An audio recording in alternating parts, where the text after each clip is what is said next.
जय गुरुदेव, जय भीम, नौ बुधाए। स्पैशल गैसट दे अज दे एपीसोड में आप सबका बहुत बहुत धन्यवाद। मैं धर्मचंद मेहे हर वार की तरह अज एक होर नवा गैसट लैके थोड़ी कचहरी च हाज़र हाँ। स्पैशल गैसट दे अज दे एपीसोड में जी खासियत है, क्यों स्पैशल गैसट वो हैं, बेशक थोड़ा बाद में पता लग जाए, लेकिन थोड़ा बहुत पहला मैं दस दियाँ कि कुछ शख्सियत इदां दियां होंदियां कि उहदे विच एक या दो क्वालिटी होंदियां जिहड़ी अज दी असीं मेहमान नवाजी कर रहे हैं। जिहड़े अज दे स्पैशल गैसट है उन्हां दी जिहड़ी खूबी है वो बहुत पक्षां तो है। वो पंजाबी भाषा नूं प्रमोट करने लई काम करते हैं। वो लिखारी हैं, ये ड्रामे भी लिखते हैं और ये समाज सुधार के कामों में भी बढ़ चढ़ के हिस्सा लेंदे हैं। होर भी बहुत सारिया गल्लां दे विच इन्हां दी बखूबी शख्सियत है। इन्हों आपां मिलना और इन्हां दे नाल जिहड़ी आपां गलबात करनी वो खास काउंटेबल होगी, एक मैंने रखने वाली गल है। ये भारत तो थोड़ा चर होया इत्थे अपने मकसद लई, क्योंकि अपने मुल्क विच फील्ड काम करना कुछ होर है, लेकिन बाहर जाके अपनी कम्यूनिटी दे विच काम करना, खास तौर पर भाषा नूं एनालाइज करना कि कित्थे नुक्स आ, क्यों नहीं वो रुतबा मिल रहा जिहड़ा किसी भाषा दा हक बनता। इन्होंने बहुत सारा काम किया है, इन्होंने किताब भी लिखी है और यही टीवी ते या मीडिया च आम तौर पर बड़े प्रचलित हैं। तो आओ आप मिलते हैं अज के मेहमान नूं। मैं ये दावे नाल गल कह सकदा कि उन्होंने देख के तुसीं बड़े प्रसन्न होवोगे और बहुत हसमुख पर्सनैलिटी है और बहुत सूझबूझ दे मालक हैं। मैं इन्होंने मिलिया और मैनूं बड़ी खुशी हुई। आओ तुसीं भी मिलो। इन्हों नाम है प्रवीण सिंह संधू साहब। प्रवीण सिंह जी थोड़ा बहुत बहुत स्वागत है जी। धन्यवाद जी, बहुत मेहरबानी सारी टीम कांची टीम जी, तुसीं मैनूं इत्थे बुलाया, मैनूं इन्ना आदर मान दिता जी, धन्यवाद बहुत बहुत बहुत स्वागत। तुसीं आए हो जी। थोड़े काम दीयां बहुत सारिया क्वालिटियां जी जो मैनूं पता है जी। पहला भी इत्थों गल शुरू करते हैं कि जी पंजाबी भाषा आ जी, तुसीं इहदे विच बहुत बड़ा रोल प्ले किया जी। मैनूं मर जा अपने काम बारे दसो कि पंजाबी जी जुबान आ इहदे विच तुसीं कित्थे फिट होंदे आ, किहड़ा काम तुसीं कर रहे जिहड़ा कोई पहला कोर्स नहीं किया? इस तरह वड्डे भाजी पंजाबी माँ बोली है जिहड़ी साडी जी, वो जे मैं कहां काम की गल तुसीं मैनूं पुछदे भी की काम कीता जी, ते काम ते 20 साल तो सारे लगे हुए अपनी पंजाबी माँ बोली नूं पहला दर्जा दिवाउण वास्ते। ठीक जिद्दां आपां सारे जाने जानते हैं कि जिहड़ा साडी राजधानी आ पंजाब दी वो चंडीगढ़ है जी, ते चंडीगढ़ दे विच साडी अपनी राजधानी होवे ते उत्थे पंजाबी ना बोली जावे ते मेरे मुताबक बड़ी शर्म वाली गल है। ते जे आपां गुणागार लभीए इहदे विचों गुणागार बंदा किहड़ा वा कि जिहड़ा पंजाबी नूं लागू नहीं कर रहा। ये जिहड़े सरदारे दरबारे सरकारां बैठियां जी जी। मैं ये विषय नूं कोई पोलीटिकल विषय नहीं बनाउणा चाहुंदा, पर वड्डे भाजी पंजाबी माँ बोली जिहड़ी आ आपां किसी भी देश विच जाने आ ते पंजाबी माँ बोली जापान च चल जाओ तुसीं, कोरिया च चल जाओ तुसीं, चाइना च चल जाओ तुसीं, उन्होंने अपनी पंजाबी माँ बोली कीप करके ते उन्हां देशां ने तरक्कियां कीतियां जी। बिल्कुल बिल्कुल। ते असीं आंदे आ जी असीं पंजाबी माँ बोली जिहड़ा बंदा बोलदा वो आंदे आपां जे देसी गवार आ, इहनूं तां पता ही कुछ नहीं आ, पेंडू आ, ते अनपढ़ आ, इहनूं तां अंग्रेजी नहीं आउंदी। ते वो सारी चीज़ नूं खत्म कर लई असीं जिहड़ा उपराला करदे आ जां असीं प्रोटेस्ट भी करदे आ चंडीगढ़ दे विच हर साल 1 नवंबर नूं सुरजीत पात्र जी अगवाई करदे साडी, होर बड़ियां महान शख्सियतां जिहड़ियां भी असीं चाहुंदे सी कि पंजाबी माँ बोली जिहड़ी आ पंजाब दे विच लागू होवे। पर हुण CM जिहड़े नवें आए आ चन्नी साहब ਉਹਨਾਂ ਨੇ ਪੰਜਾਬੀ ਮਾਂ ਬੋਲੀ ਜਿਹੜੀ ਉਹ ਸਕੂਲਾਂ 'ਚ ਲਾਗੂ ਕਰ ਦਿੱਤੀ। ਉਹਨਾਂ ਦਾ ਪਹਿਲੀ ਮੈਂ ਧੰਨਵਾਦ ਵੀ ਕਰਦਾ ਉਹਨਾਂ ਦਾ, ਕਿ ਸ਼ੁਕਰਾਨਾ ਕਰਦਾ ਉਹਨਾਂ ਦਾ ਵੀ ਉਹਨਾਂ ਨੇ ਇਹ ਵੀ ਗੱਲ ਨਾਲ ਕਹੀ ਆ ਕਿ ਜਿਹੜੀ ਪੰਜਾਬੀ ਮਾਂ ਬੋਲੀ ਕਿਸੇ ਵੀ ਸਕੂਲ ਵਿੱਚ ਨਾ ਪੜ੍ਹਾਈ ਜਾਊਗੀ ਉਹਨਾਂ ਨੂੰ 2 ਲੱਖ ਰੁਪਈਆ ਜੁਰਮਾਨਾ ਕੀਤਾ ਜਾਊਗਾ।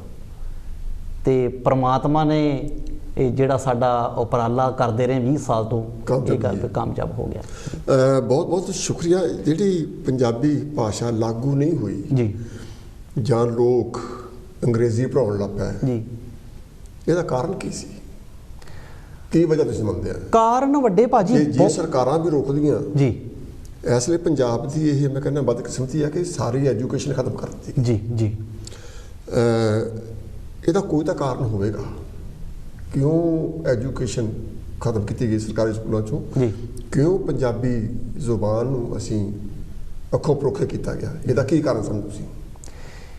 ਕਾਰਨ ਜੇ ਤੇ ਵੱਡੇ ਭਾਜੀ ਸਮਝੀਓ ਤੇ ਆਪਾਂ ਹੀ ਗੁਨੇਗਾਰ ਆ ਉਹਦੇ। ਸਹੀ, ਉਹਦੇ ਗੁਨਾਹਗਾਰ ਆਪਾਂ ਵਾਂ, ਕੋਈ ਗੁਨਾਹਗਾਰ ਨਹੀਂ ਹੈਗਾ ਉਹਦਾ। ਉਹ ਇਸ ਤਰ੍ਹਾਂ ਕਿ ਅਸੀਂ ਆਪਣਾ ਲਿਵਿੰਗ ਸਟੈਂਡਰਡ ਇਦਾਂ ਦਾ ਬਣਾ ਚੁੱਕਿਆ ਕਿ ਜੇ ਅਸੀਂ ਕਹੀਏ ਨਾ ਸਾਡਾ ਬੱਚਾ ਜਿਹੜਾ ਸਰਕਾਰੀ ਸਕੂਲ 'ਚ ਪੜ੍ਹਦਾ ਤੇ ਅਸੀਂ ਸਮਝਦੇ ਰਿਸ਼ਤੇਦਾਰਾਂ ਗਾੜੀ ਵੀ ਨਹੀਂ, ਉਹ ਕੋਈ ਕਹੂਗਾ ਵੀ ਤੇਰਾ ਬੱਚਾ ਸਰਕਾਰੀ ਸਕੂਲ 'ਚ ਪੜ੍ਹਨ ਦਿਆ ਵਾ। ਤੇ ਜੇ ਅਸੀਂ ਕਹਾਂਗੇ ਜੀ ਉਹ ਕਨਵੈਂਟ ਸਕੂਲ 'ਚ ਪੜ੍ਹਦਾ ਤੇ ਥੋੜ੍ਹਾ ਜਿਹਾ ਅਸੀਂ ਗਰਵ ਮਹਿਸੂਸ ਕਰਦੇ ਹਾਂ। ਠੀਕ ਆ। ਰਿਸ਼ਤੇਦਾਰਾਂ 'ਚ ਨਹੀਂ ਜੀ ਮੇਰਾ ਬੱਚਾ ਤੇ ਫਲਾਣੇ ਕ੍ਰਿਸਚਨ ਸਕੂਲ 'ਚ ਪੜ੍ਹਨ ਦਿਆ। ਕਿਸੇ ਵੀ ਸਕੂਲ 'ਚ ਜਦੋਂ ਅਸੀਂ ਆਪਣਾ ਬੱਚਾ ਕਨਵੈਂਟ ਸਕੂਲ 'ਚ ਪਾਉਂਦੇ ਹਾਂ ਤੇ ਉਹਨਾਂ ਨੇ ਪਹਿਲ ਦੇ ਆਧਾਰ ਤੇ ਸਾਡੇ ਬੱਚੇ ਦੇ ਜਿਹੜੇ ਦਿਮਾਗ ਵਿੱਚ ਜਿਹੜੀ ਚੀਜ਼ ਘਸਾਉਣੀ ਆ ਉਹਨਾਂ ਨੇ ਅੰਗਰੇਜ਼ੀ ਘਸਾਉਣੀ ਆ। ਅੱਛਾ, ਇਸ ਗੱਲ ਨੂੰ ਆਪਾਂ ਅੱਗੇ ਤੋਰਨ ਤੋਂ ਪਹਿਲਾਂ ਮੈਂ ਤੁਹਾਡੇ ਪਿਛੋਕੜ ਬਾਰੇ ਜੋ ਜਾਣਨਾ ਚਾਹੁੰਦਾ ਜੀ ਕਿ ਪ੍ਰਵੀਨ ਜੀ ਤੁਸੀਂ ਕਿਹੜੇ ਇਲਾਕੇ ਤੋਂ, ਕਿੰਨਾ ਤੁਸੀਂ ਪੜ੍ਹੇ, ਕਿੱਦਾਂ ਤੁਸੀਂ ਇਸ ਫੀਲਡ 'ਚ ਆਏ? ਮੇਰਾ ਪਿੰਡ ਜੀ ਅੰਮ੍ਰਿਤਸਰ ਤੋਂ, ਮੇਰਾ ਜ਼ਿਲ੍ਹਾ ਅੰਮ੍ਰਿਤਸਰ ਹੈ ਜੀ, ਤੇ ਪਿੰਡ ਮੇਰਾ ਮੁੱਛਲ ਆ ਜੀ। ਠੀਕ ਹੈ। ਤੇ ਆਮ ਤੌਰ ਜਦੋਂ ਵੀ ਕਿਤੇ ਗੱਲਬਾਤ ਦਾ ਵਿਸ਼ਾ ਹੁੰਦਾ ਜੀ ਉਹ ਕਹਿ ਦਿੰਦੇ ਜੀ ਮੁੱਛਲ ਕਿਹੜਾ ਪਿੰਡ ਹੋ ਗਿਆ।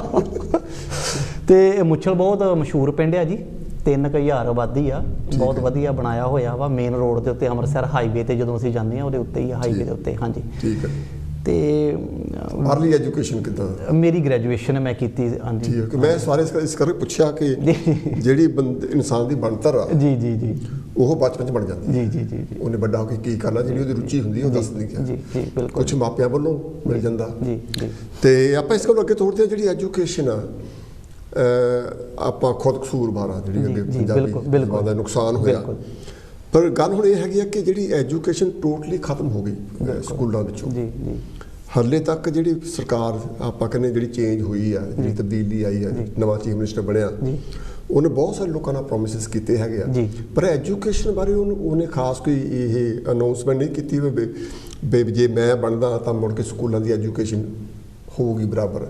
ਜਦੋਂ ਅਸੀਂ ਪੜ੍ਹਦੇ ਸੀ ਸਕੂਲਾਂ ਵਿੱਚ ਉਸ ਲਈ ਸਟੈਂਡਰਡ ਬਹੁਤ ਹਾਈ ਸੀਗਾ। ਜੀ ਜੀ। ਤਾਂ ਹੁਣ ਉਹ ਕਹਿੰਦੇ 10ਵੀਂ ਤੱਕ ਕੋਈ, ਮੈਂ ਬਹੁਤ ਸਾਰੇ ਬੰਦੇ ਦੇਖੇ ਆ 10ਵੀਂ ਤੱਕ ਜੀ ਉਹ ਚਿੱਠੀ ਨਹੀਂ ਲਿਖ ਸਕਦੇ। ਨਹੀਂ ਲਿਖ ਸਕਦੇ। ਅਸੀਂ ਤਾਂ 6ਵੀਂ ਦੀ ਚਿੱਠੀ ਲਿਖਦੇ ਸੀ। ਹਾਂਜੀ ਹਾਂਜੀ ਹਾਂਜੀ, ਬਿਲਕੁਲ ਸਹੀ ਗੱਲ ਤੁਹਾਡੀ। ਪਰ ਇਹ ਜਿਹੜੇ ਅਸੀਂ ਕਸੂਰਵਾਰ, ਅਸੀਂ ਕਸੂਰਵਾਰ ਨੂੰ ਨਹੀਂ ਕਹਿੰਦੇ। ਜਿਹਨਾਂ ਲੋਕਾਂ ਕੋਲ ਪੈਸੇ ਸੀ, ਜਿਹੜੇ ਅਮੀਰ ਲੋਕ ਸੀਗੇ, ਉਹਨਾਂ ਨੇ ਆਪਣੇ ਬੱਚੇ ਅੱਗੇ ਪਾਤੇ ਗਵਰਨਮੈਂਟ ਆਪਣੇ ਪ੍ਰਾਈਵੇਟ ਸਕੂਲਾਂ ਦੇ ਵਿੱਚ, ਤਾਂ ਉਹ ਇੱਕ ਦਲੀਆ ਖਾਨ ਸੈਂਟਰ ਰਹਿ ਗਿਆ। ਹਾਂਜੀ ਬਿਲਕੁਲ ਸਕੂਲ। ਬਿਲਕੁਲ ਬਿਲਕੁਲ। ਇਹ ਵੀ ਇੱਕ ਮਾੜੀ ਗੱਲ ਸੀ। ਮਾੜੀ ਗੱਲ ਸੀ।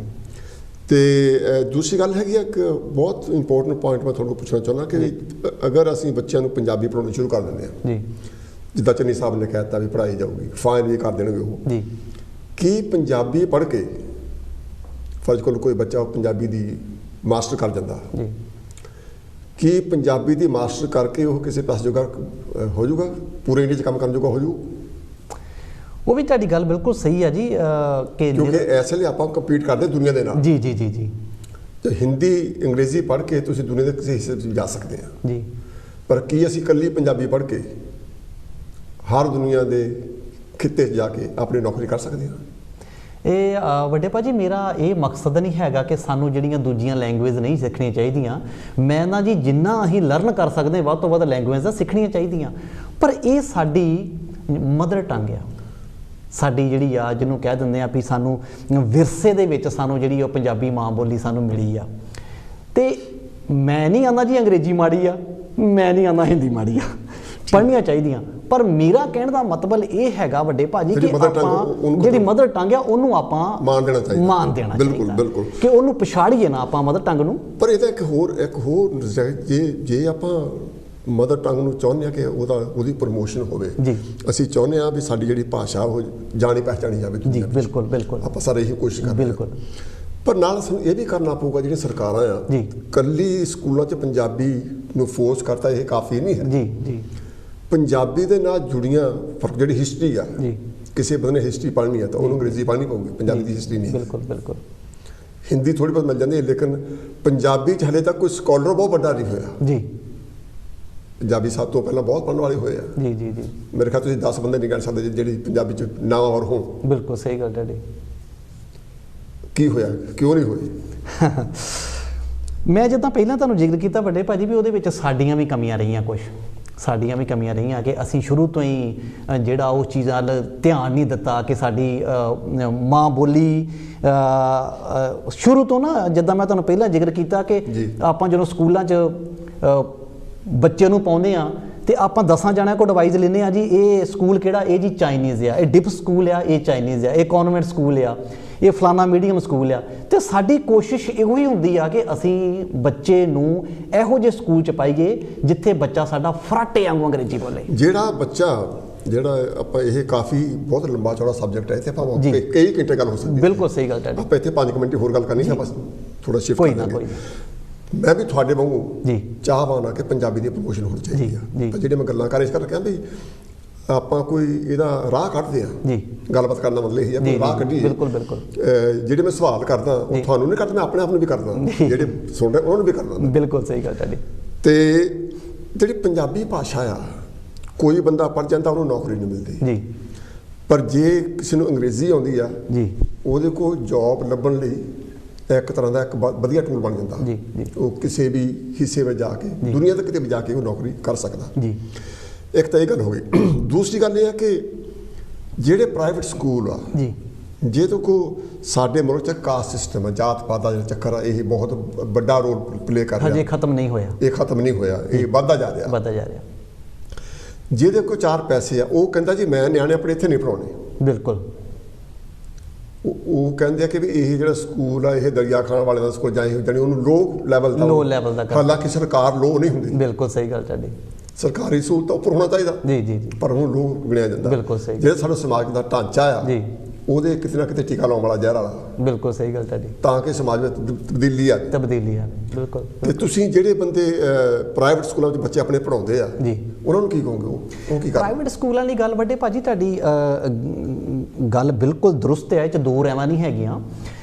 ਤੁਸੀਂ ਕਿਸੇ ਵੀ ਅੰਗਰੇਜ਼ੀ ਮੀਡੀਅਮ ਵਾਲੇ ਬੱਚੇ ਨੂੰ ਪੁੱਛ ਲਓ ਕਿ ਕਾਕਾ ਮੈਨੂੰ ਆਪਣਾ ਨਾ ਟੈਲੀਫੋਨ ਨੰਬਰ ਲਿਖਾਈਆਂ, ਬੇਬੇ ਤੇਰੀ ਦਾ ਕੀ ਆ, ਤੇ ਉਹਨੇ ਕਹਿਣਾ ਜੀ ਲਿਖੋ ਜੀ 98172665, ਤੇ ਉਹ ਕਹੂਗਾ ਜੀ ਬੇਟਾ ਪੰਜਾਬੀ 'ਚ। ਉਹ ਕਹਿੰਦਾ ਮੈਨੂੰ ਪੰਜਾਬੀ 'ਚ ਨਹੀਂ ਬੋਲ ਸਕਦਾ ਮੈਂ, ਨਾ ਮੈਂ ਪੰਜਾਬੀ 'ਚ ਲਿਖ ਸਕਦਾ ਇਹਨੂੰ ਵੀ। ਇਸ ਤਰ੍ਹਾਂ ਦਾ ਦਿਨ ਬ ਦਿਨ ਸਾਨੂੰ, ਜਿੱਦਾਂ ਮੈਂ ਪਹਿਲਾਂ ਤੁਹਾਡੇ ਨਾਲ ਜ਼ਿਕਰ ਕੀਤਾ ਕਿ ਮੈਂ ਕਿਸੇ ਵੀ ਭਾਸ਼ਾ ਦੇ ਵਿਰੋਧ 'ਚ ਨਹੀਂ ਹੈਗਾ, ਪਰ ਦਿਨ ਬ ਦਿਨ ਇਹ ਘੁਣ ਸਾਨੂੰ ਲੱਗ ਰਿਹਾ ਕਿ ਸਾਡੀ ਜਿਹੜੀ ਆਉਣ ਵਾਲੀ ਜਿਹੜੀ ਪੀੜ੍ਹੀ ਆ, ਜੇ ਇੱਕ ਟੈਲੀਫੋਨ ਦਾ ਨੰਬਰ ਨਹੀਂ ਲਿਖਾ ਸਕਦੇ ਤੇ ਉਹ ਸਾਡਾ ਗਾਂ ਭਵਿੱਖ ਕੀ ਹੋਊਗਾ?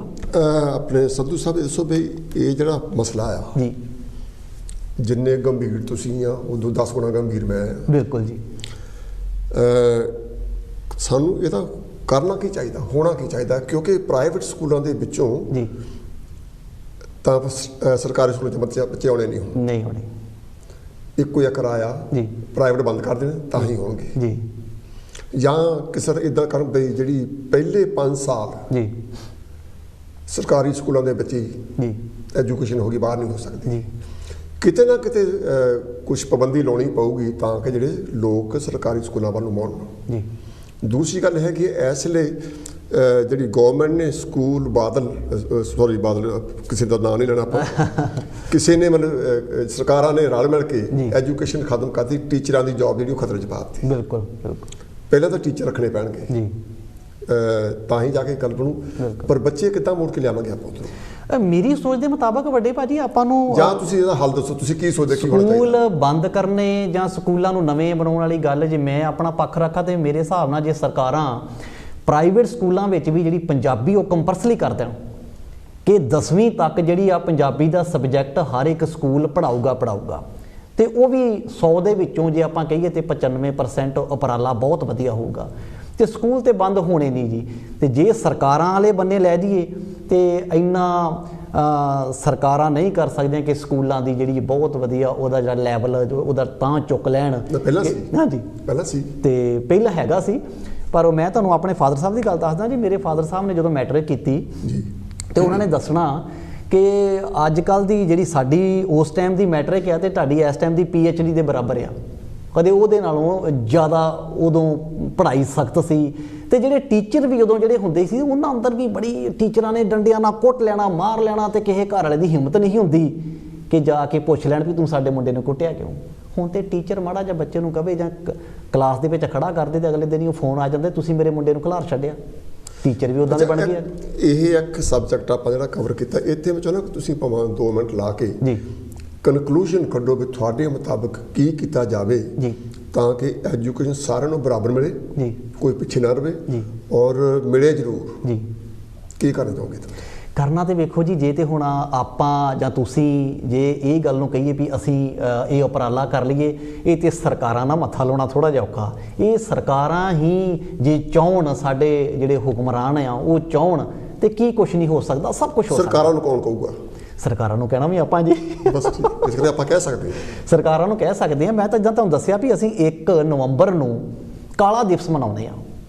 ਬਹੁਤ ਹੀ ਸ਼ਾਂਤੀ ਢੰਗ ਦੇ ਨਾਲ ਅਸੀਂ ਜਿਹੜਾ ਮਾਰਚ ਆਪਣਾ ਰੋਮਾ ਹੋਟਲ ਤੱਕ ਕੱਢਦੇ ਹਾਂ, ਸ਼ਾਂਤੀਪੂਰਵਕ, ਜਿਹਦੇ ਵਿੱਚ PTC ਚੈਨਲ ਦੇ ਚੀਫ ਬਿਊਰੋ ਜਿਹੜੇ ਆ ਭਾਜੀ ਤਰਲੋਚਨ ਹੁਣ ਤੇ ਉਹ ਛੱਡ ਚੁੱਕੇ ਆ, ਉਹ ਵੀ ਅਗਵਾਈ ਕਰਦੇ ਆ, ਪਾਤਰ ਜੀ ਅਗਵਾਈ ਕਰਦੇ ਆ, ਬਲਕਾਰ ਸਿੰਘ ਸਿੱਧੂ ਜੀ ਅਗਵਾਈ ਕਰਦੇ ਆ, ਗੁਰਦਰਸ਼ਨ ਸਿੰਘ ਮਾਵੀ ਜੀ ਅਗਵਾਈ ਕਰਦੇ ਆ, ਸੇਵੀ ਰੈਤ ਜਿਹੜੇ ਚੰਗੇ ਚੰਗੇ ਅਹੁਦੇਦਾਰ ਬੰਦੇ ਜਿਹੜੇ ਆ ਉਹ ਅਗਵਾਈ ਕਰਦੇ ਆ। ਤੇ ਠੀਕ ਹੈ ਕਿ ਸੁਣੀ ਗਈ, ਉਹਨਾਂ ਨੇ ਕਹਿਤਾ ਜੀ 10ਵੀਂ ਤੱਕ ਅਸੀਂ ਜਿਹੜੀ ਪੰਜਾਬੀ ਕੰਪਲਸਰੀ ਕਰਾਂਗੇ।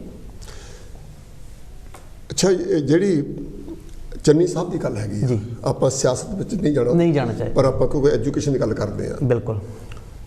ਜਿਹੜੇ ਸਕੂਲਾਂ ਦੀ ਐਜੂਕੇਸ਼ਨ, ਕਿਉਂਕਿ ਅਸਲੇ ਟੀਚਰ ਉਹ ਵੀ ਪ੍ਰੋਟੈਸਟ ਕਰ ਰਿਹਾ ਜੀ, ਜਿਹੜੀਆਂ ਜੌਬਾਂ ਹੈਗੀਆਂ ਉਹ ਨਹੀਂ ਹੈ ਜੀ। ਜਿਹੜਾ ਟੀਚਰ ਹੈਗਾ ਉਹ ਆਪ ਘਰ ਬੈਠਾ ਉੱਥੇ ਹੋਰ 5000 ਦੇ ਕੇ ਕਲੀ ਜਾਂਦਾ, ਆਪ ਹੋਰ ਵੀ ਕੰਮ ਕਰੀ ਜਾਂਦਾ, ਪੈਸੇ ਵੀ ਪ੍ਰਾਈਵੇਟ ਅਦਾਰਾ ਹੋ ਰਿਹਾ ਸਾਰਾ ਹੀ। ਹਾਂਜੀ, ਸਭ ਕੁਝ ਹੋ ਗਿਆ ਜੀ। ਗੱਲ ਮੈਂ ਕਿ ਇੱਥੇ ਗੱਲ ਮੈਂ ਜ਼ਰੂਰ ਚਾਹੁੰਦਾ ਕਿ ਜੇ ਐਜੂਕੇਸ਼ਨ ਜਿਹੜੇ ਜਿਨ੍ਹਾਂ ਬੰਦਿਆਂ ਨੂੰ ਇਨਕਮ ਹੈਗੀ ਆ ਜੀ, ਉਹਨਾਂ ਦੇ ਬੱਚੇ ਤਾਂ ਉਹਨਾਂ ਨੂੰ ਕੋਈ ਪ੍ਰੋਬਲਮ ਨਹੀਂ ਹੈ, ਉਹ ਪੜ੍ਹੀ ਜਾ ਰਹੇ ਆ। ਬਿਲਕੁਲ, ਉਹਨਾਂ ਨੂੰ ਪੰਜਾਬੀ ਪੜ੍ਹਾ ਲਓ, ਜੋ ਮਰਜ਼ੀ ਪੜ੍ਹਾ ਲਓ, ਪੜ੍ਹ ਲੈਣਗੇ।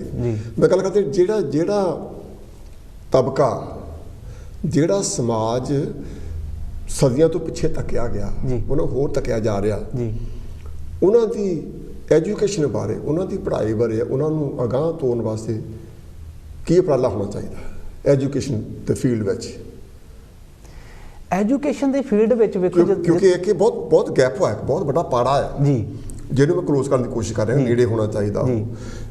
ਐਜੂਕੇਸ਼ਨ ਜੇ ਸਕੂਲਾਂ ਵਿੱਚ ਹੋਊਗੀ, ਉਹਨਾਂ ਦਾ ਉਹਨਾਂ ਬੱਚਿਆਂ ਦਾ ਕੀ ਹੋਊਗਾ ਫਿਰ? ਜੇ ਕਿਉਂਕਿ ਜੇ ਪ੍ਰਾਈਵੇਟ ਉਹ ਕਹਿੰਦੇ ਵੀ ਤੁਸੀਂ ਪੰਜਾਬੀ ਕੰਪਲਸਰੀ ਕਰ ਦਿਓ, ਜਿਹੜੇ ਪਿੱਛੇ ਉਹ ਤਾਂ ਫਿਰ ਪਿੱਛੇ ਰਹਿ ਗਏ ਜੀ, ਉਹਨਾਂ ਨੂੰ ਵੀ ਨਾਲ ਤੋੜਨਾ ਆਪਾਂ ਜੀ। ਜੀ ਜੀ, ਮਤਲਬ ਸਰਕਾਰ ਮੈਨੂੰ ਤਾਂ ਇੱਕੋ ਹੀ ਰਾਹ ਰੱਖਦਾ ਵੀ ਜਿਹੜੀ ਪ੍ਰਾਈਵੇਟ ਜਿੱਥੇ ਹੈਗੀ ਆ ਗੱਲ, ਉਹਨੂੰ ਥੋੜ੍ਹਾ ਜਿਹਾ ਕੰਟਰੋਲ ਕਰਕੇ ਜੀ, ਜਾਂ ਪਹਿਲੇ 5 ਸਾਲ ਕਰ ਲਓ ਵੀ ਉਹ ਜਾਣ ਸਰਕਾਰੀ ਸਕੂਲਾਂ 'ਚ, 10ਵੀਂ ਤੋਂ ਬਾਅਦ ਜੋ ਮਰਜ਼ੀ ਕਰ ਲੈਣ। ਇਹ ਤੁਹਾਡੀ ਗੱਲ ਉਹ ਫਿਰ ਉਹ ਰਾਜਨੀਤੀ ਵਾਲੀ ਗੱਲ ਆ ਜਾਂਦੀ ਹੈ। ਜਿਹੜੇ ਪ੍ਰਾਈਵੇਟ ਸਕੂਲ ਆ ਉਹ ਸਕੂਲ ਨਹੀਂ ਰਹਿ ਗਏ, ਉਹ ਇੱਕ ਮਾਫੀਆ ਬਣ ਚੁੱਕੇ ਆ।